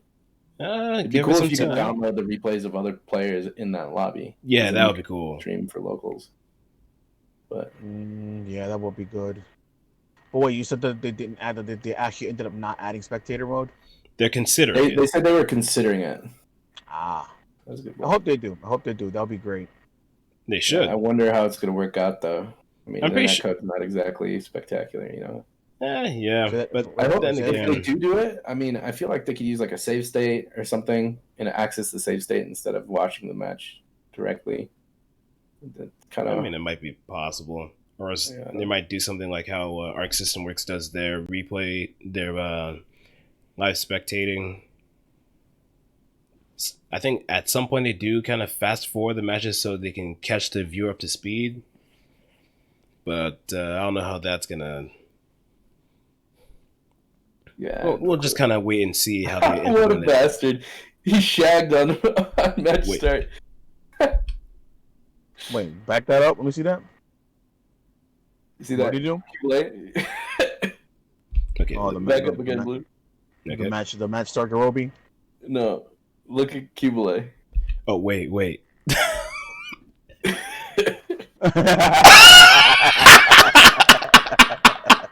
The little shimmy taunt. That's Yeah. great. That's what it's called. People just call it shagging. in Yep. English. Oh, that's so fucking funny. That's a good way. It's bad manners, of course, but it's a good way to kind of like mess with people's heads every now and then. Mm-hmm. I And if mean, you I pay think it- I- attention to how I this think- I guy's think it's using pretty main, by the way, you'll see that he's not zooming very fast, like you might see in like American lobbies. It's just like it's pretty spread out. Because if it hits, most attacks in like let's say Guilty Gear, right? For example, you'd pair them, right? In groups of 2. Yeah. In neutral, you also pair your attacks because the further away you are, the harder it's going to be to visually confirm a single hit into something. You know what I mean? So if you use 2, and the first beam rifle hits, the second beam rifle will have given you enough time to realize that first one hit. The second one confirms the punish coming after. So you don't do like 1, 2, 3. You do 1, 2, then wait. That's usually how that goes. And then you'd follow up if you confirm it. So, but because of how Kasi works, he can just shoot them in pairs of 2. You know? No, yeah, you're right. Because if I noticed that when I was trying to shoot out, if you land 2 beam rifles, as a two-shot Zunda, then the missiles are guaranteed to score a hit and get an knockdown. So you don't have to throw 3 Zundas out. Yeah, that's right. So that does help you conserve ammo in its own there, and it also kind of reinforces. I think about it. That's kind of interesting because that kind of reinforces one. I know one mistake that I used to make a lot when I first started playing is that I would just Zunda with the intent of trying to hit somebody, and just like you mentioned, it's not exactly easy hitting people in this game unless they're like bad or something. So that kind of Go ahead. I'm sorry. It kind of puts it into your muscle memory to just not always go for 2 shots, to not always spam your Zunda. So Yeah. I guess it's kind of a good way to build the habit consciously. The more you play the game, the better you get. You're gonna want to think of beam rifles as a poke. Mm-hmm. You know? Like when you're playing an anime fighter, you don't just mash 2A. That's how that shit works. I mean, like you're trying to like see what the fuck they're gonna do, right? You're poking at them. You're like, hey, like you press a fucking button, you get this 2A. Like it's kind of like that in terms of movement, where like you're poking at where there might be opportunity, but it's just that it's just a poke. You're gonna confirm off of it, of course, but you're not gonna like if somebody's moving completely sideways to you and you shoot 50,000 beam rifles and the first one didn't hit. I got some news for you. The rest of them aren't gonna hit. Like, so that's why you see like these people just slowly poking at like, you know, they don't feel the need to Zunda very quickly. There's no point. Plus, you don't even want that 150 damage. You'd rather maintain the ammo for your poke and get your Garrows and all that shit. Oh, he died. Where else are we in this? Now, this is another video. I see COJ. I see another strong player, GBH.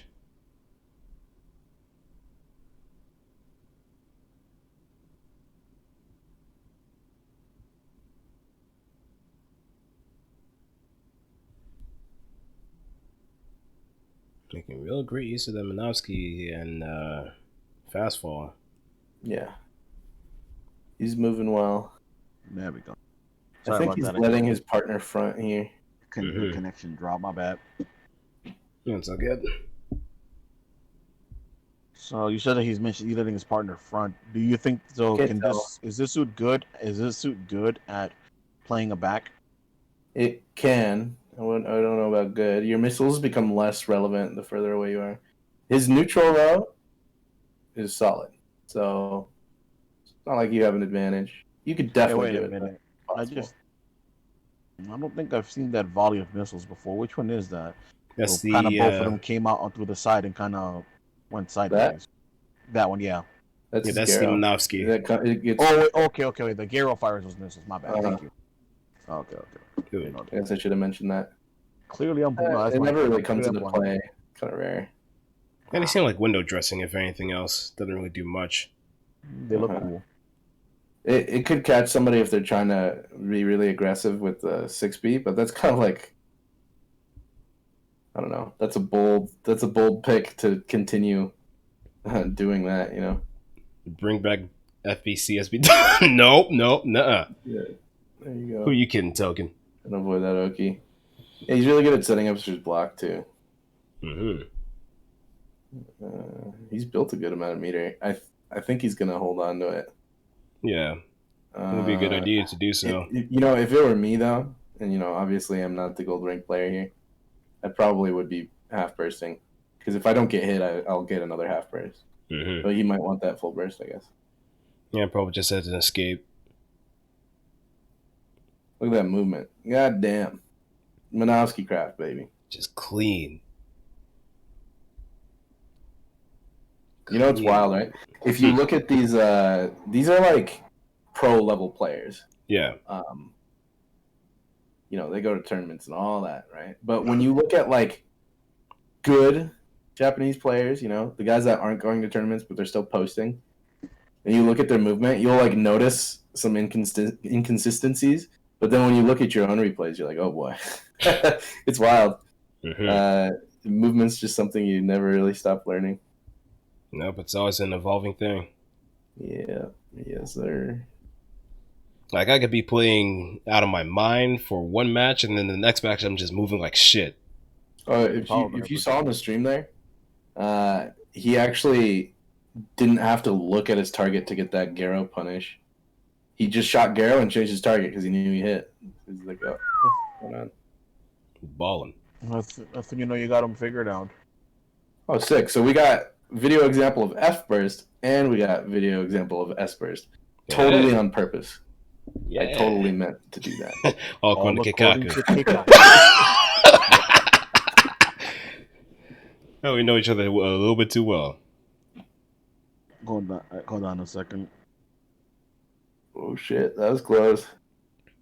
Kind of scared on my bet. I have just a thing for that. Oh Oh, you fucked up. That's the L lock right there that we were talking about earlier. Where Yeah. both targets are like right on his vectors of movement. You move sideways to one guy to dodge that shit, you're gonna get hit by the other thing. Yep, so I'll just move my cursor here. This is a perfect example of what Ridler was talking about. You can kind of see like the sight line, and you can see the partner right there. GBH Yeah, that's actually kind how of you moved do it. himself into a kill zone, pretty much. So you see that like large kind of parenthesis at the bottom of his radar right there? Mm-hmm. That's the north of the map. It's like on the bottom of his radar there. Yeah. There's like this large white line. Yep. Yeah. That is north, and then that little tick up there is south, right? But you use these ticks on the radar to visually it's like a simplified way to see if you're in an L lock. Mm-hmm. And you can apply your positioning to that as well, because that line moving sideways is always going to be east and west, right? So it's going to be easier to. I guess in this game actually it rotates. In full boost it didn't. Full boost it was just straight, but I guess it rotates here. It's wild. It's weird looking. Yeah, that's actually a nice attention to detail. Oh, I see. It's based on where you're looking. Gotcha. Well, yeah. That's how you'd set that shit up. If you bring back FBCSB, hell no. Fuck that. Have you seen the CSB from C Gundam in that game? Yep. I've tried to use it as many times as I could, but it always seems like a worse equivalent of Full Armor Double Zeta's missile salvo. Oh yeah, it's garbage. It's not even that good, right? No, it's not even worth using. At least that makes a wall of missiles. This one you can just boost straight forward and it won't hit you. Yeah. So I'm glad they actually gave him the Messer assist. In Extreme vs. 2, actually, his CSB has the Messer assist as well as the old full boost CSB. Kind of crazy. Really? Yeah, he'll do them both at the same time. So that's I think they buffed it too. Wow, that's interesting. Yeah, it's cool, right? You just shit out all this stuff on the screen. Okay. Now let's finish up this video and let's see here. Where is that shit?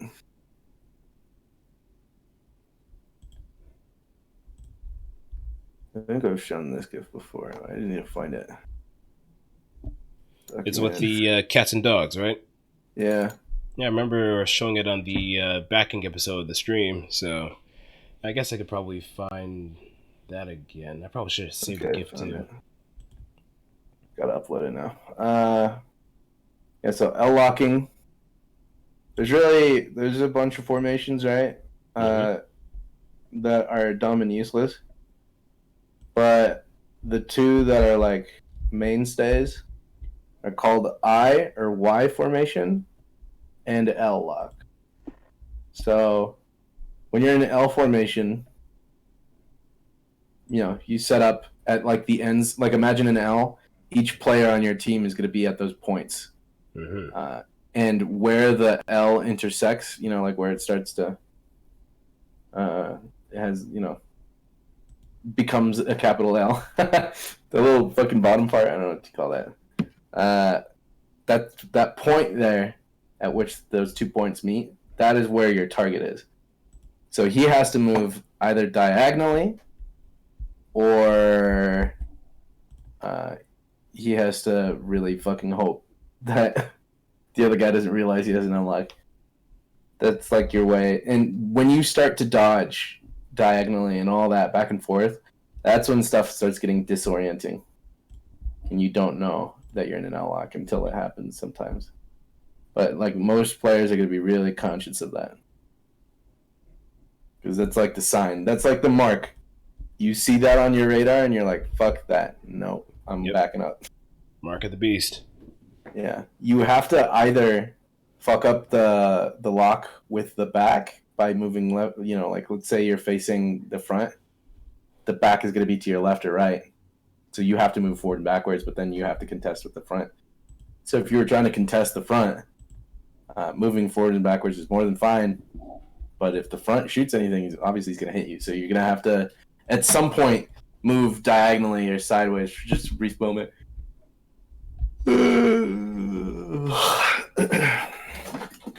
Sorry. I couldn't sleep last night because of Max Beast down. Oh yeah, I mean, just don't. Oh man, I fell asleep at like around 4:30 in the morning. So you're not alone. You're not alone. The crackhead hours are real. Oh, it's cracking out. Yep. Yeah, I got the GIF up on stream. I remember this. Yeah, that's what we talked about before. Yeah. Yeah, that's the L-lock right there. And then the position that the cats are in at the beginning there, that's what's called I or Y. And when they move, they also take that position. Because it's like this front target becomes the object of everybody's attention, right? Mm-hmm. In doing so, all he really needs to do his job is just struggle. And you see when he pushed up, he actually gained a lot of space for the map. Like the back, like if you look at the cat after they move, like the one in the back row, look at how much space he has to move compared to the enemy team. Mm-hmm. So like the dogs set up an L, but this shows you that there's risk in doing so, because when you close that formation, it'll keep your team HP up, and the other cat isn't in a position that necessarily means he can punish you for doing anything. Mm-hmm. But you still gave that, the cat did his fucking job here, is all I'm trying to say. Right. He got the team, the dogs respected those cats. And I'm assuming the big dog and the big cat, that's the front, right? Yeah. Yeah, they'll take the shortest angles typically. But in a sounds ridiculous. I know, right? Hey, as long as it works, bro. As long as it works. The dynamite. Mm-hmm. Fuck. Brain, work with me. Maybe I should just get a drink of water here. Yeah, that sounds like a good idea. Blue, I'm sure I've showed you this, but this still applies. Yeah. Yeah, this GIF is a really good way of showing how those formations end up coming out into play. And the only risk the cats need to be aware of right now, right, is that if the back were to Garrow, he's incredibly likely to hit his front. Because at the beginning of that, before the L-lock was set up, all the cat really had to do is move left or right, you know, because you can't get hit. And then once that dog tries to formate, the cat, while the other dog is trying to formate, the cat is also trying to not let that L-lock happen as best as he can, right? Obviously, if he gets hit trying to not have the L-lock happen, then what difference did it make? You know what I mean? Does sound pretty fucking ridiculous, though. I wish Sky Slam had used different pictures. Big dog with the big pussy. Simplified a little too much. Yeah. Yeah. I'm talking about fucking cats and dogs now. Mm-hmm. But yeah, is there anything else you guys wanted to know? Yes. How good is this suit against Bale? I'm pretty sure they're going to be. Because I know there's people here that don't like that want to know how to deal with the noob smasher. The Bale? Yeah. So like Bale, if it's a noob smasher style Bale, because he's gonna fuck with that guy so hard. Mm-hmm. So hard, dude. You just throw out AC. So like a lot of Bale's moves, if you just backstep on reaction to the startup, it won't hit you. So you just backstep and Garrow. A lot of things I like to do in full boost would be like Rainbow War, backstep, Garrow, just to like make them think that I'm doing that, and then you just shoot this Garrow out in their face, and if they press B, it's GG. Yeah, just eat it. Yeah. Now I think about it, his suits Garrow is actually pretty big. It's two of them. It's covers all that space. It's really fast too. Yeah, you know what's a meme though? In the middle of the Garrow there's no hitbox. So like sometimes I don't know about in Maxi Buston because they made the Garrow bigger, but in in full boost, there was a chance that, like, let's say Zuda used sub, it could like just thread the needle and still hit you. Wow, it's like Sniper Elite, Yeah, just pretty brain funny. you for your troubles, even though you're trying to like hit someone.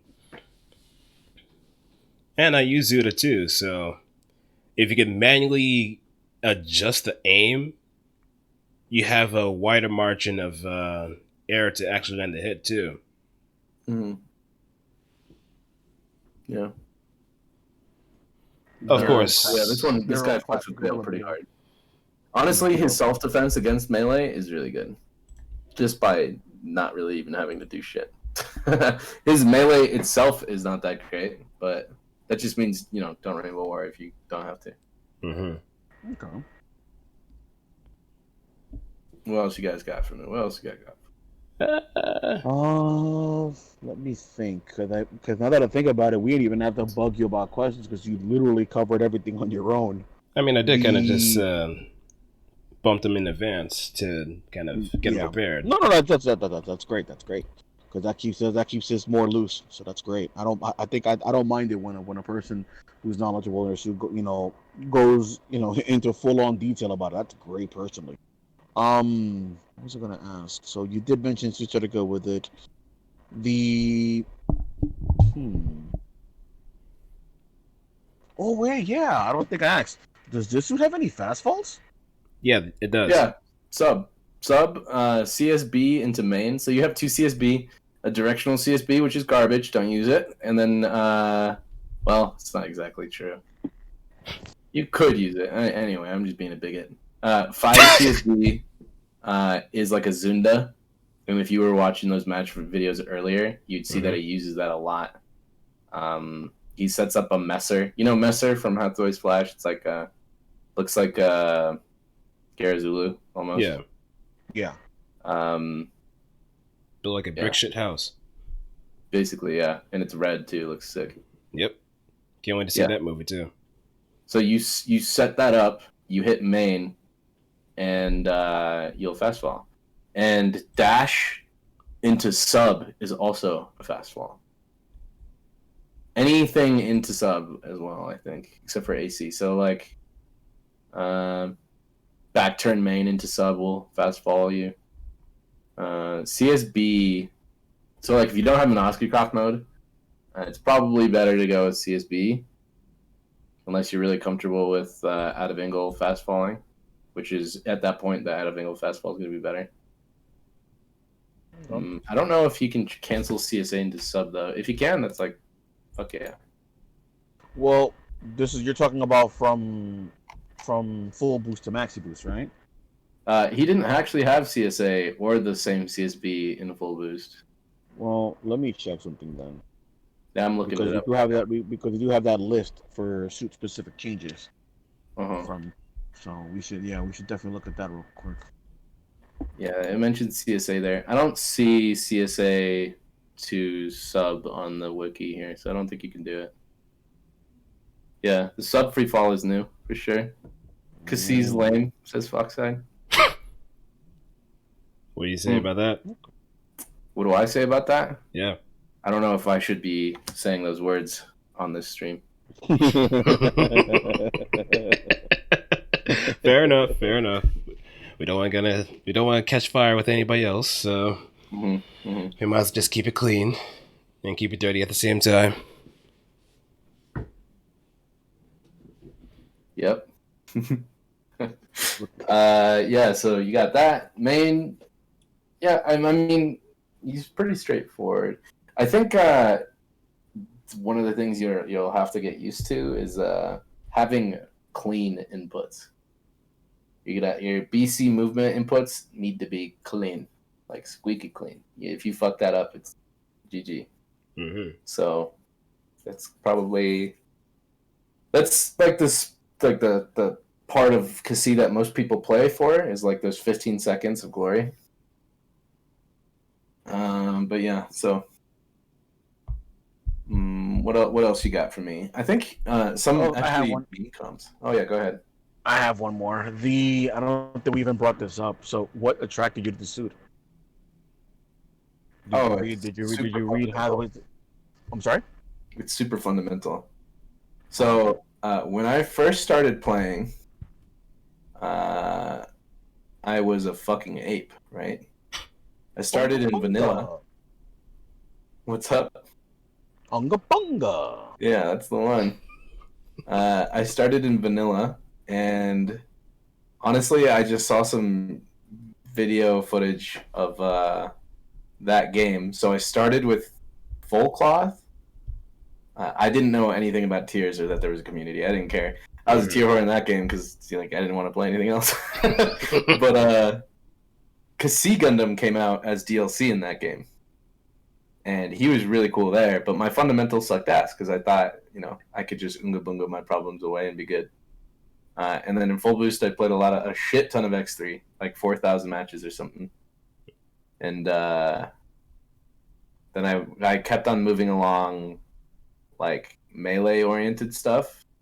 And then there was a point where I realized that I couldn't. The only way to get better was to get those fundamentals and be good at both. So at that point, I picked Sinanju. I picked up Sinanju, and I played that for like a long fucking time. That's usually how I play this game, by the way. I'll sit on a suit forever. Like if once I play a suit, I'll like just play that suit for like a day. Mm-hmm. Like yesterday, I didn't play any different suit besides Rex. It was just Rex. I played like Arios and like ranked with Aqua for maybe an hour, but aside from that, it was like 100% Rex, right? So I did Sinanju to kind of like because he had melee, right? Mm-hmm. And then I thought that maybe I would learn how to do neutral through that. From there, I needed a 3K that I could do that with. I tried to do that with Destiny, but my P-brain wasn't big enough for that at the time. So I figured if I just played a suit that would, essentially make me do that, then I would eventually learn those skills. So yeah, that's what I can see. And going from there, so now you do have a genuine liking for the suit. With that in mind, I do have to ask the next question then. Have you read Hathaway's Flash? Are you looking forward to the movie? Hell yeah. I haven't read it though. I've read like some synopsis, right? Mm-hmm. Yeah. But I don't think they're even gonna do it that way in the movie. I'm pretty excited for the movie. I think it has CG, which kind of sucks. But you know what? Whatever. Yeah, with how massive those suits are, I think CG would probably be for the better. Yeah, I think Flash is translated actually token black. Looking at the design for Cassie and especially Penelope, oh boy, that's gonna be really hard to animate drawing with like pen and paper.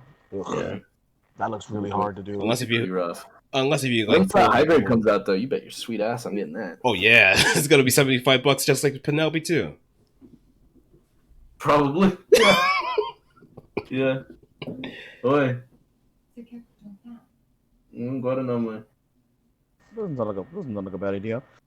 As long as the movie, I have a feeling the movie's gonna be better than NT. Narrative. I didn't watch Narrative. I heard about the freaking bird thing, and I was like, dude, you know what? I knew that was gonna come up, dude. I saw Sanaju Stein, right? And I was like, okay, cool. I hate Neo's Young with a passion. Mm-hmm. Why? Sananju's like my favorite suit. So it's like, why are you taking away my boy's spotlight? That's how I feel about it. Get the hell out of here, Neo's Young. I wanted Sananju to beat some more ass. That's what I wanted. So then I saw Sananju Stein, and I was like, yeah, I guess I'm going to finally get that. And I saw Neo's Young again, and I was like, fuck, no. No?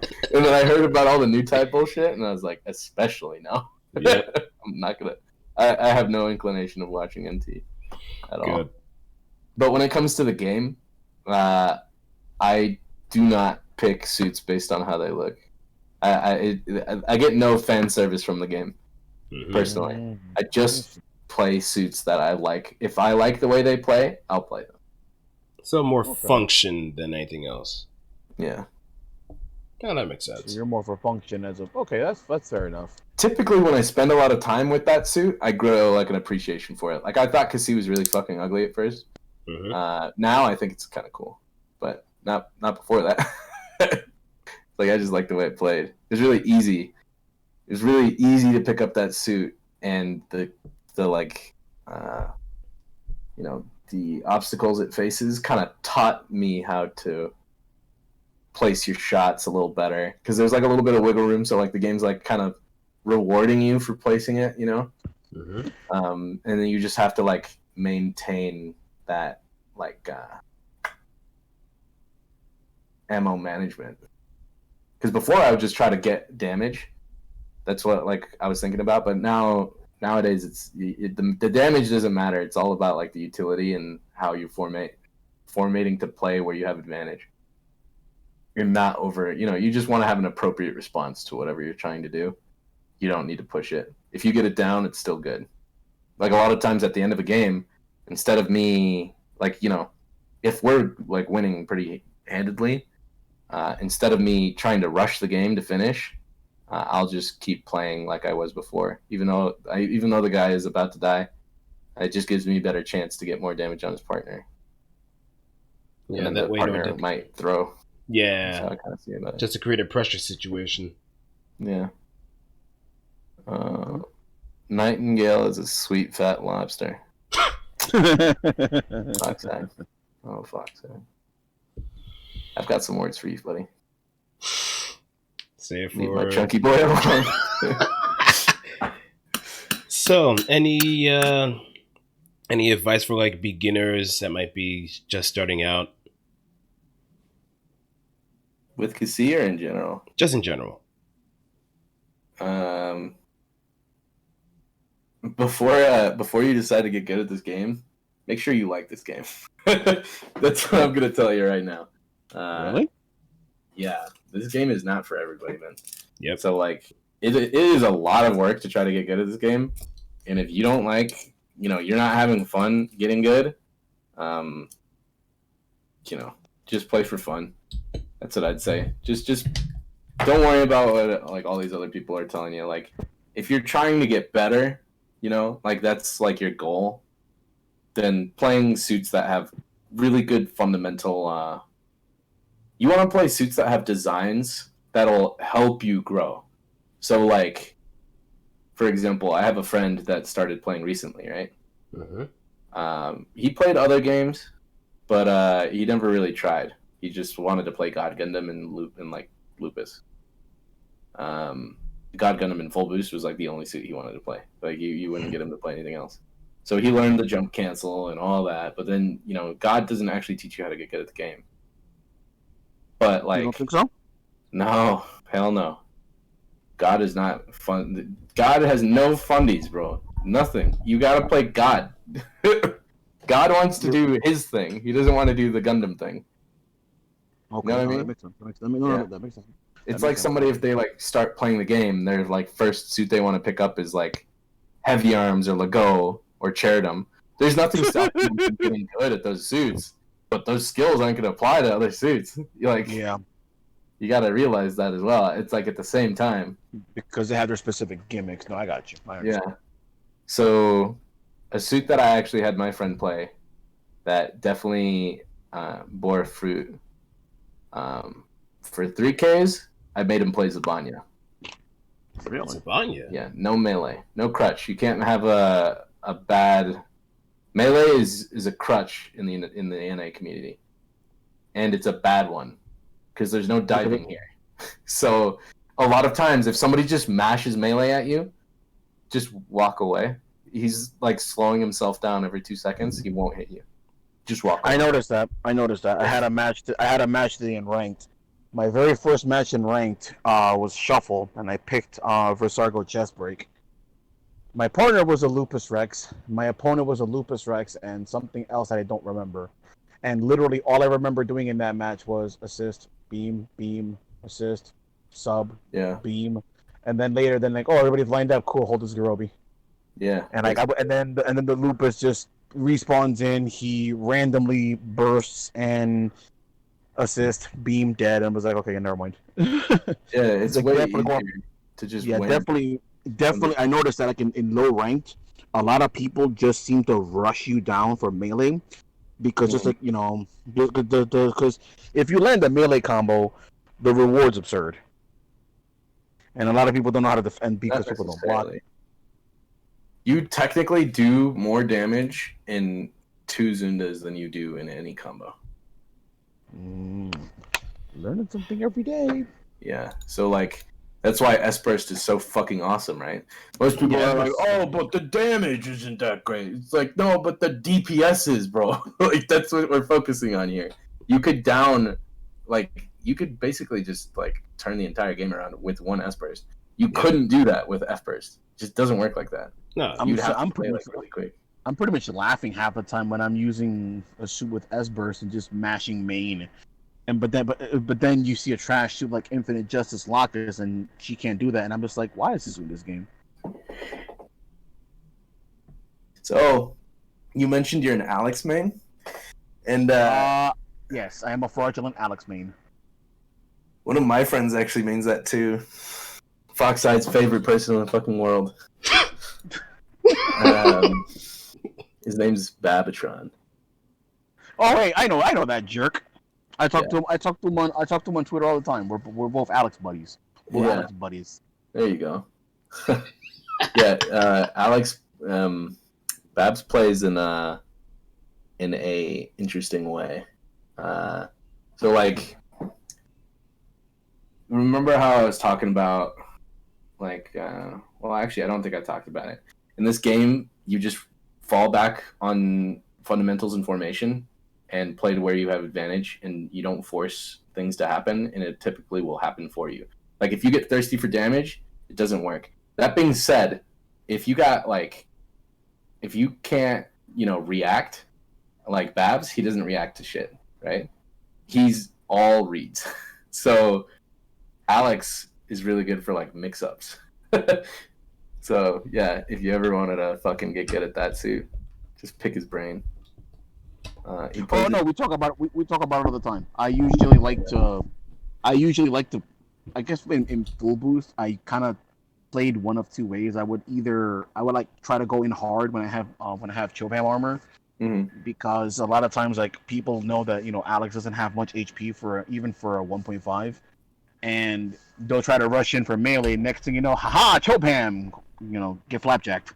Yeah. And but now it's just like. I'm kind of still getting. I feel like that suit ended up suffering the most out of the 1Ks that I use, because I was used to being a lot more. No. Let me be honest. The game called me out. In full boost, I feel you can be a little reckless with certain 1Ks.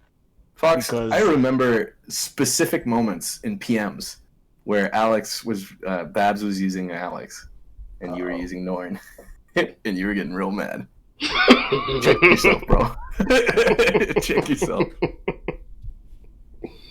Talking shit about my boy? I hate Norn. No, bro. What? Whatever, Fox said. And he lost. Oh man. Nah, but I mean, the other thing too that I thought was really important with the suit was getting the hang of the beam rifle, because it has that auto guard, and then also the other thing I really felt like, I feel like the suit you want to be. I think Blue, I have to credit Blue for that, because he told me that it's better to use machine gun type weapons when you're above them and moving forward. It's a lot more accurate that way. Only thing I'm kind of a little like, me and Babs are actually at odds with the new CSA. That's the one thing we're kind of at odds with. Oh yeah, Alex. Because you an enabler. Look. When you play with Babs, like I said, he doesn't fall back on the fundamentals like most people would. So like if his partner isn't like team free savvy, he's not gonna do well. He can't carry with the suits he has. It's who can carry with Alex? Let's be real here.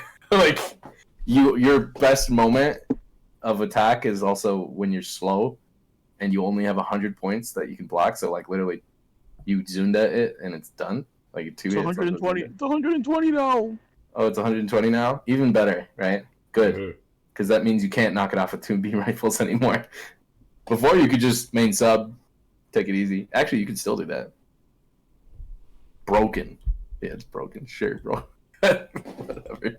But yeah, I would, if you were a new player, if you're here to have fun, by all means do that. You know, by all means. But if you're trying to get good, play suits that'll build habits for you. Like, analyze them, right? Like, what is Arch going to be doing for you, fundamentally? Funding! Yeah, you Funding! for you. Something like Impulse as well. It's not really going to help you out too much. But let's say you want to play Zaydra, right? You want to do that, or like, really, I'd say the best thing to avoid is getting into a habit of using melee to like save yourself, because it's fake. It's super fake. So, like, learning, if you have the discipline to not mash B, Cassie's got you, right? He can still use it, but like, I would say, for me personally, and this is probably controversial, pick Zabanya and use E-Burst. Because you can learn how to front and learn how to back using Zabanya. Mm-hmm. And there's no crutch weapon. It's all fundamental play. Like, even more than Cassie, right? Yep. Way more than Cassie. He uses main. It's only main and CSA. That's it. That's it. There's nothing else for you. You're going to have to get good with that. You have the fastfalls to help you dodge, right? But they're not going to help you like necessarily win a situation. It's just staying safe, right? So that's what I did. He started playing Zabanya at the open access in beta. And now, when we're in team free anyway, I can play with them. You know what I mean? Because like, a lot of the game isn't like, if you think of the game as like a skill thing, you know, it's like, it's not really like, when you get into like a 1v1 situation, it totally is that skill thing, right? But if you can formate and you know how to play fundamentally and you know how to move like around the map, it doesn't matter so much what your skill is. It's just your ability to work as a team. You can win against good players, you know, with that in mind, for sure. Mm-hmm. And then after that, it's just recognizing where you fuck up. And Zabanya is gonna fucking let you know where you fucked up. He has 600 HP. Yep. If you know, you're getting shit blasted, right? You're getting like just destroyed. Then that is good info, right? Because it's just telling you that your fundamentals blow. Even though Zabanya has 600 HP, right? He's more than capable of fronting, for sure, easily. During the beta, I played basically just Zabanya. And I wouldn't play it, you know, as I don't even know where I'm going with this. I would go forward, right, and I'd be aggressive, and you can stay safe. And AC's kind of miss the AC and he's shit. That's not even necessarily true, right? Maybe y'all just need to get good. CSA is where most of your cat damage is coming from. What are you talking about? You guys are drunk. What? You guys probably pick Zabanya with F burst, I bet. Yeah, I was doing that before. I was actually doing that before. Then I looked up some JP gameplay. Then I realized, why the hell am I using S burst for a suit that has 600 HP and would be much better in like a sweet spot of he like doesn't even close get anything range from and, it, right? It's it's crazy. Yeah, you just burn through your ammo and you're not really suppressing anything. You're just a liability, even in burst. Yeah. E-burst is sick. If you want to talk about crutches, you guys are talking about AC. Zabanya burst? Why aren't you guys talking about that? That shit is actually fucking good. Mm-hmm. That's like super good. Super armor, eye field on startup. It's very quick. Muzzle correction is goddamn broken. Straight up, it's like double X Garo. Y'all talking about AC? Get the hell out of here, bro. Come on. Sit down, bro. Let me talk to you. But yeah, that's the move. So many people try to push up on Zabanya, but as long as you play fundamentally, you're fine. You're more than fine. Of course, that doesn't. I'm not saying like you're gonna win the situation. I'm saying like you could still stay safe. Mm-hmm. You'll punish them if they decide to match melee, for sure. It's easy. Yep. Just walk away. Like I was saying before. And then you have your main to poke. 2A is basically your or out of angle A is basically your sub, right? Because sub's just kind of free ammo. Yeah. It's not really like how you'd expect it to work. But yeah, maybe your boy is bad. Foxside, you know you're my boy, right?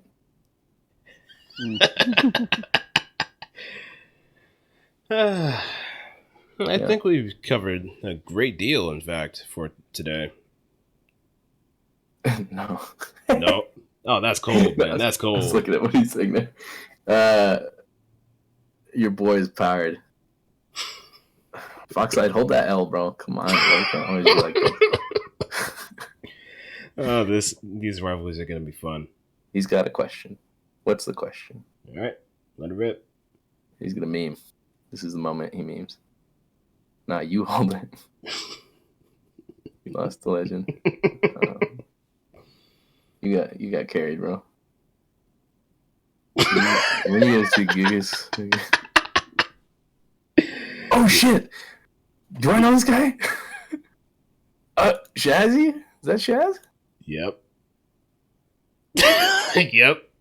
Bro, right now, bro. If you're fucking looking for it. The Tekken 7 smoke. Right now. Hell yeah.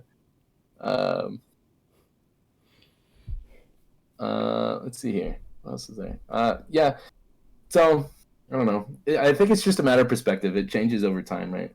Mm-hmm. When we're talking about beginners, at the beginning they see of it as like there's so many things like execution wise that once you get past the execution, it's really liberating. But until then, it's super crushing, right? You like that is when you take most of your damage is when your execution isn't there. Mm-hmm. But like over time, you'll realize the execution comparatively to like other fighting games, not even close, right? So I wouldn't worry about it too much. But like, yeah, I wouldn't focus too much on the skill. If you turn into like a narcissist, playing this game, it just hinders you. It just does. It always has. I mean, I guess it works for some players, but it's just you focus on the team, man. Focus on utility. Yep. Not the big numbers. I guess that's my sermon right there. Alrighty. Yeah. All right. Well, any other questions, my dudes? No, I think we're good to go. I think we covered everything. I was actually going to ask you, besides Zabanya, what's another fundamentals specific suit that you'd recommend around other costs? If you have the self-discipline to not mash B, then the options open up, right? Toggy's 2 is a good one. Double Z is alright. H2. Probably not H2, actually. That might be a little annoying. Maybe Zadra? Providence is probably a great pick for 2.5k. Mm-hmm. Ios is a good one. Eclipse is the sleeper pick. I have not seen a lot of Eclipses, but he's like really good here. I don't understand why. Yeah, he's a really good suit in Max Busan, so you would figure that he would be the more choice pick in certain comps, but I guess that'll change over time. Yeah, in Full Boost, remember how he had to, when he got destroyed and he came back, he lost a level. Yep. Of his like extreme, right? And then here, if you get to the last stage of evolution on your first life, you get to keep it for the rest of the game. You don't have to juggle that anymore. Mm-hmm. Yeah. It's wait, they changed it? I thought if you were in the third form and you died, you dropped the second form. Yeah, they changed it. So you stay in your max mode. What's nice about that is that like suits like Xenon don't necessarily want to be in their max mode because like their second mode is kind of better for like playing that 2.5k role. Yeah. Like if they're trying to front, probably they should switch. But if they're trying to do the melee back, the second mode is more than fine because you get to cancel from main into 2Bs, second impact, CSA, 2B, 2B, main again. It's just really hard to hit. Yeah, okay. Yeah, so there's that, and then for 2Ks, I stress, especially with this one, as long as you have the self discipline to not mash melee, Barbados is gonna teach you how to play the game. Oh But if you lord. take it to the melee suit, bruh. Also, I suck. Says Fox said. Yeah, I always keep telling people, especially like a new players that I usually interact with in like a group chat. I always tell them, Barbatos is anything but a melee suit. It has some good melee attacks, but the best thing you want to do is keep a distance. Just pick your It's like spots and then his just name is so good. yeah. Especially after So his AC, that's when you can really get those nice knockdowns. And running with I'm shooting fucking burst with you too. about Tekken, by the way. I'm gonna play Max Boost on after this. NTR. Yeah. So then for 2Ks, yeah, I mean, we don't need to list off the whole thing. X2, I guess, is a good one to pick. Build Strike as well. Mm-hmm. Good range tools, and his tracking isn't that great, right? So it'll definitely show you how to land those hits, not rely on the tracking too much. Right. I like actually like Gundam Mark II. Oh, Mark II. Oh yeah, he got better here, didn't he? Yeah, especially with the super form. Uh-huh. I guess that works. Yeah, I fucking hate Mark II though. Full boost burned me on that right away. I remember in vanilla, I was like, "Where the hell is Mark II?" And then I saw the like full boost trailers, and it was like super good. I got the game. And I was like, "Why is it so fucking bad?" It used to be like stupid high tier in full boost, like hella good. And they nerfed it to the ground for the console release. It really Wow. sucks. So yeah, I got burned on that suit. I didn't want to keep trying it. Can you control how far away the bazookas explode, like in G versus, or no? Yeah, you There's two can. versions. There's two versions. Yeah.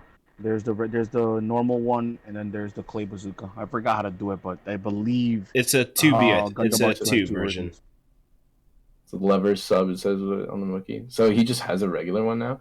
I Yeah. kind of liked how they worked in G versus. I thought that was really cool, where you could like control how far away the clay bazooka would explode. Mm-hmm.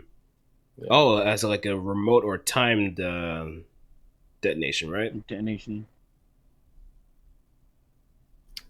Token, you're looking to get clapped. But I'm not gonna get baited, bro.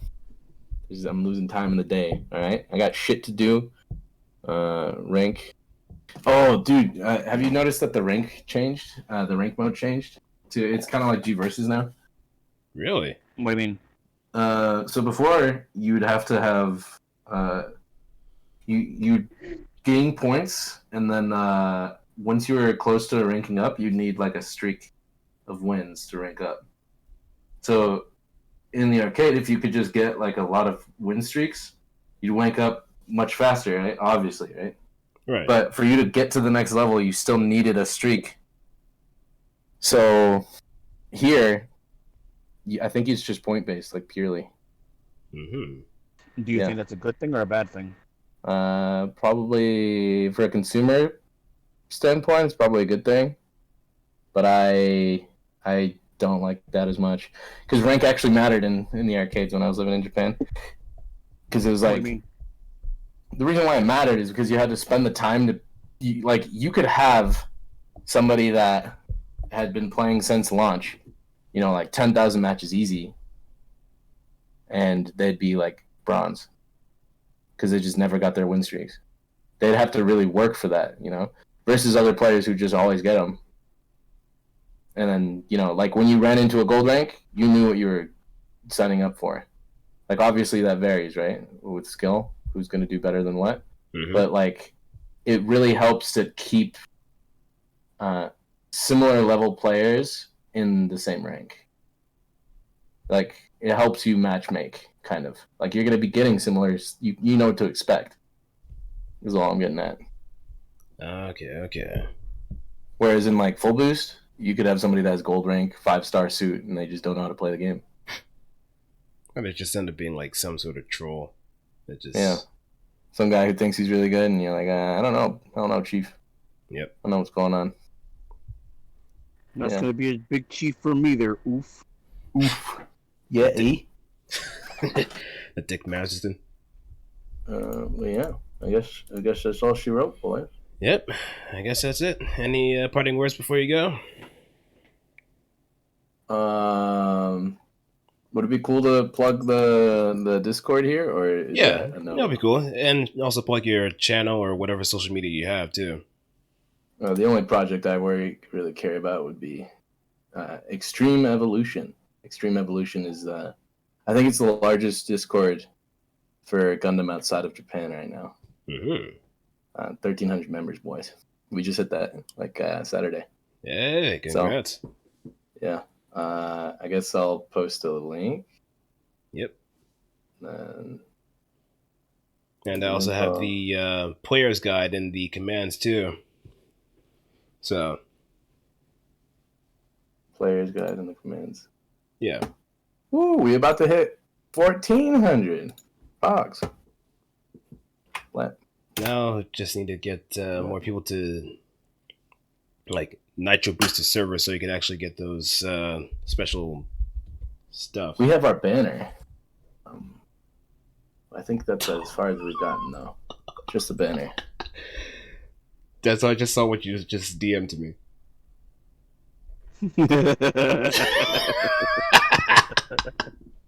Have Ridler nitro boost it. He's got money to throw. I'll talk about my personal life, Foxside. What do you know about me, huh?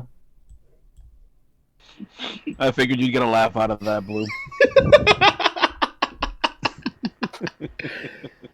I would have. Nice. Hey, but Shaz, if you want to play Maxi Boost on, I got you, boy. But yeah, I really should be studying for my finals though. But this is the top tier strat of becoming homeless but getting good at Gundam. So I'll take it. Yeah, thanks for having me on, guys. No problem. You're welcome to thanks stay for on the dropping Discord by, too. bro. That was actually great. That was I was actually really informative. I was thinking about playing Zai Gundam, so I'm actually gonna this kind of confirmed that I'm gonna be giving the student another go. Yeah, for sure. It'll teach you to get some good fundamentals, and he's got the good fastfalls too. CSP fastfall is always a good thing. Mm-hmm. That's what I'm looking to do because I wanna get go with my turn next, but I gotta get the fundamentals first. You know, if you want a good turn X, some other suits that'll teach you really well, because like X2 or turn X has that jumping attack, right? But it's really one note. You know, you only really can use it to ascend. Descending's kind of slow. So one suit that you might actually want to give a shot that might feel somewhat similar, without the fast falls, obviously.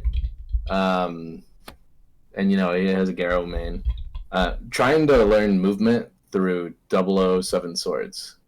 That's one of my mains right there. I would use that because that's what I think of when you use when you were talking about green 60 BC. It kind of has something like that too. Full Saber has that too, but I mean, Full Saber's a crutch. Let's be real. I don't think it's gonna teach you how to play the game. Just to be So more I'll try. I was thinking about Seven Sword also because I do want to pick up Wing Zero Endless Waltz also. So I'll give that. Yeah, that'd be good practice for that. Wing Zero Endless Waltz is so good in this game too, man. Mm-hmm. It's crazy. He used to be garbage. I noticed that. I mean, I'm being really hyperbolic, but yeah, that's kind of my pitfall in conversation. Can't help but be very but you get it. The 2B, so it's so cool with like the movement. Is he basically has a boost dive that doesn't land you, right? So you're like, oh shit. You just like 2B CC right as like you're about to land. You just look cool. You just look like an ace. Oh my god. Oh boy. Hold on a second. Blue. Yes. Blue. Yes. Why didn't you post this tweet? Why did you post this tweet in the chat yet? What? The one with the Barbatos Lupus Rex title. Oh, I keep going. There's a title that's literally "I will never stop." Nice. Hold on, I'm gonna post it. I'm gonna DM you it, bro. Give me a second. Once my Yeah. phone starts being slow as dirt. That is hilarious. Another fucking funny title is Hard Gamer. Oh, these titles are gonna kill me so much. Especially if you like see the people that actually put some serious time into it, actually get that 15 star. You're gonna see a lot of wacky titles being put into play. Oh yeah. There's like this one title that's just simply you, just you, and I want to get that. Part of me wishes you couldn't have titles. You'd have to like earn it through the suit. Mm-hmm. But I recognize also that I play the game a fucking ridiculous amount. So it's only really something that I would. I kind of liked just kind of representing, like earning something to represent your main. You know. Mm-hmm. Yeah, there are awards, the bragging rights too. Yeah. The GP system works nice too, because I mean, not everybody's gonna be playing that much. Mm-hmm. Discover to Cancel Route is my favorite. Yeah, I've heard of that one too. But yeah, boys, I'm gonna be heading out. All right, man. Yeah, we'll hop off too. Good talking to you guys, everybody. Good. This is another. I think this was another successful episode. Actually, thanks a bunch, Ridler. Yeah, thanks, man. Take it easy. You too. Yep. And just to have this on stream before. Yeah, this is the one. I don't know whose title it is, but you. That's what I'm going to be aiming for. But I will never stop. Leave it back to me. Keep it out this guy. Oh man, some of these are hilarious. Yep. Oh man, this is gonna be great. All right, I'm gonna go ahead and hop off. Y'all take it easy, fellas. All right, you too. I'm probably gonna hop onto the max boost after this, so I'm just gonna restart the stream real quick, and yeah. So we're not gonna be done yet. So thanks everybody for watching the stream. Just gonna be cutting it off here for the moment, but I will be on max boost. So peace out, happy hunting. No ending theme this time. We're gonna get crazy. It's gonna get wet and wild, and we're gonna show how much fun we're gonna have in the process too. See ya.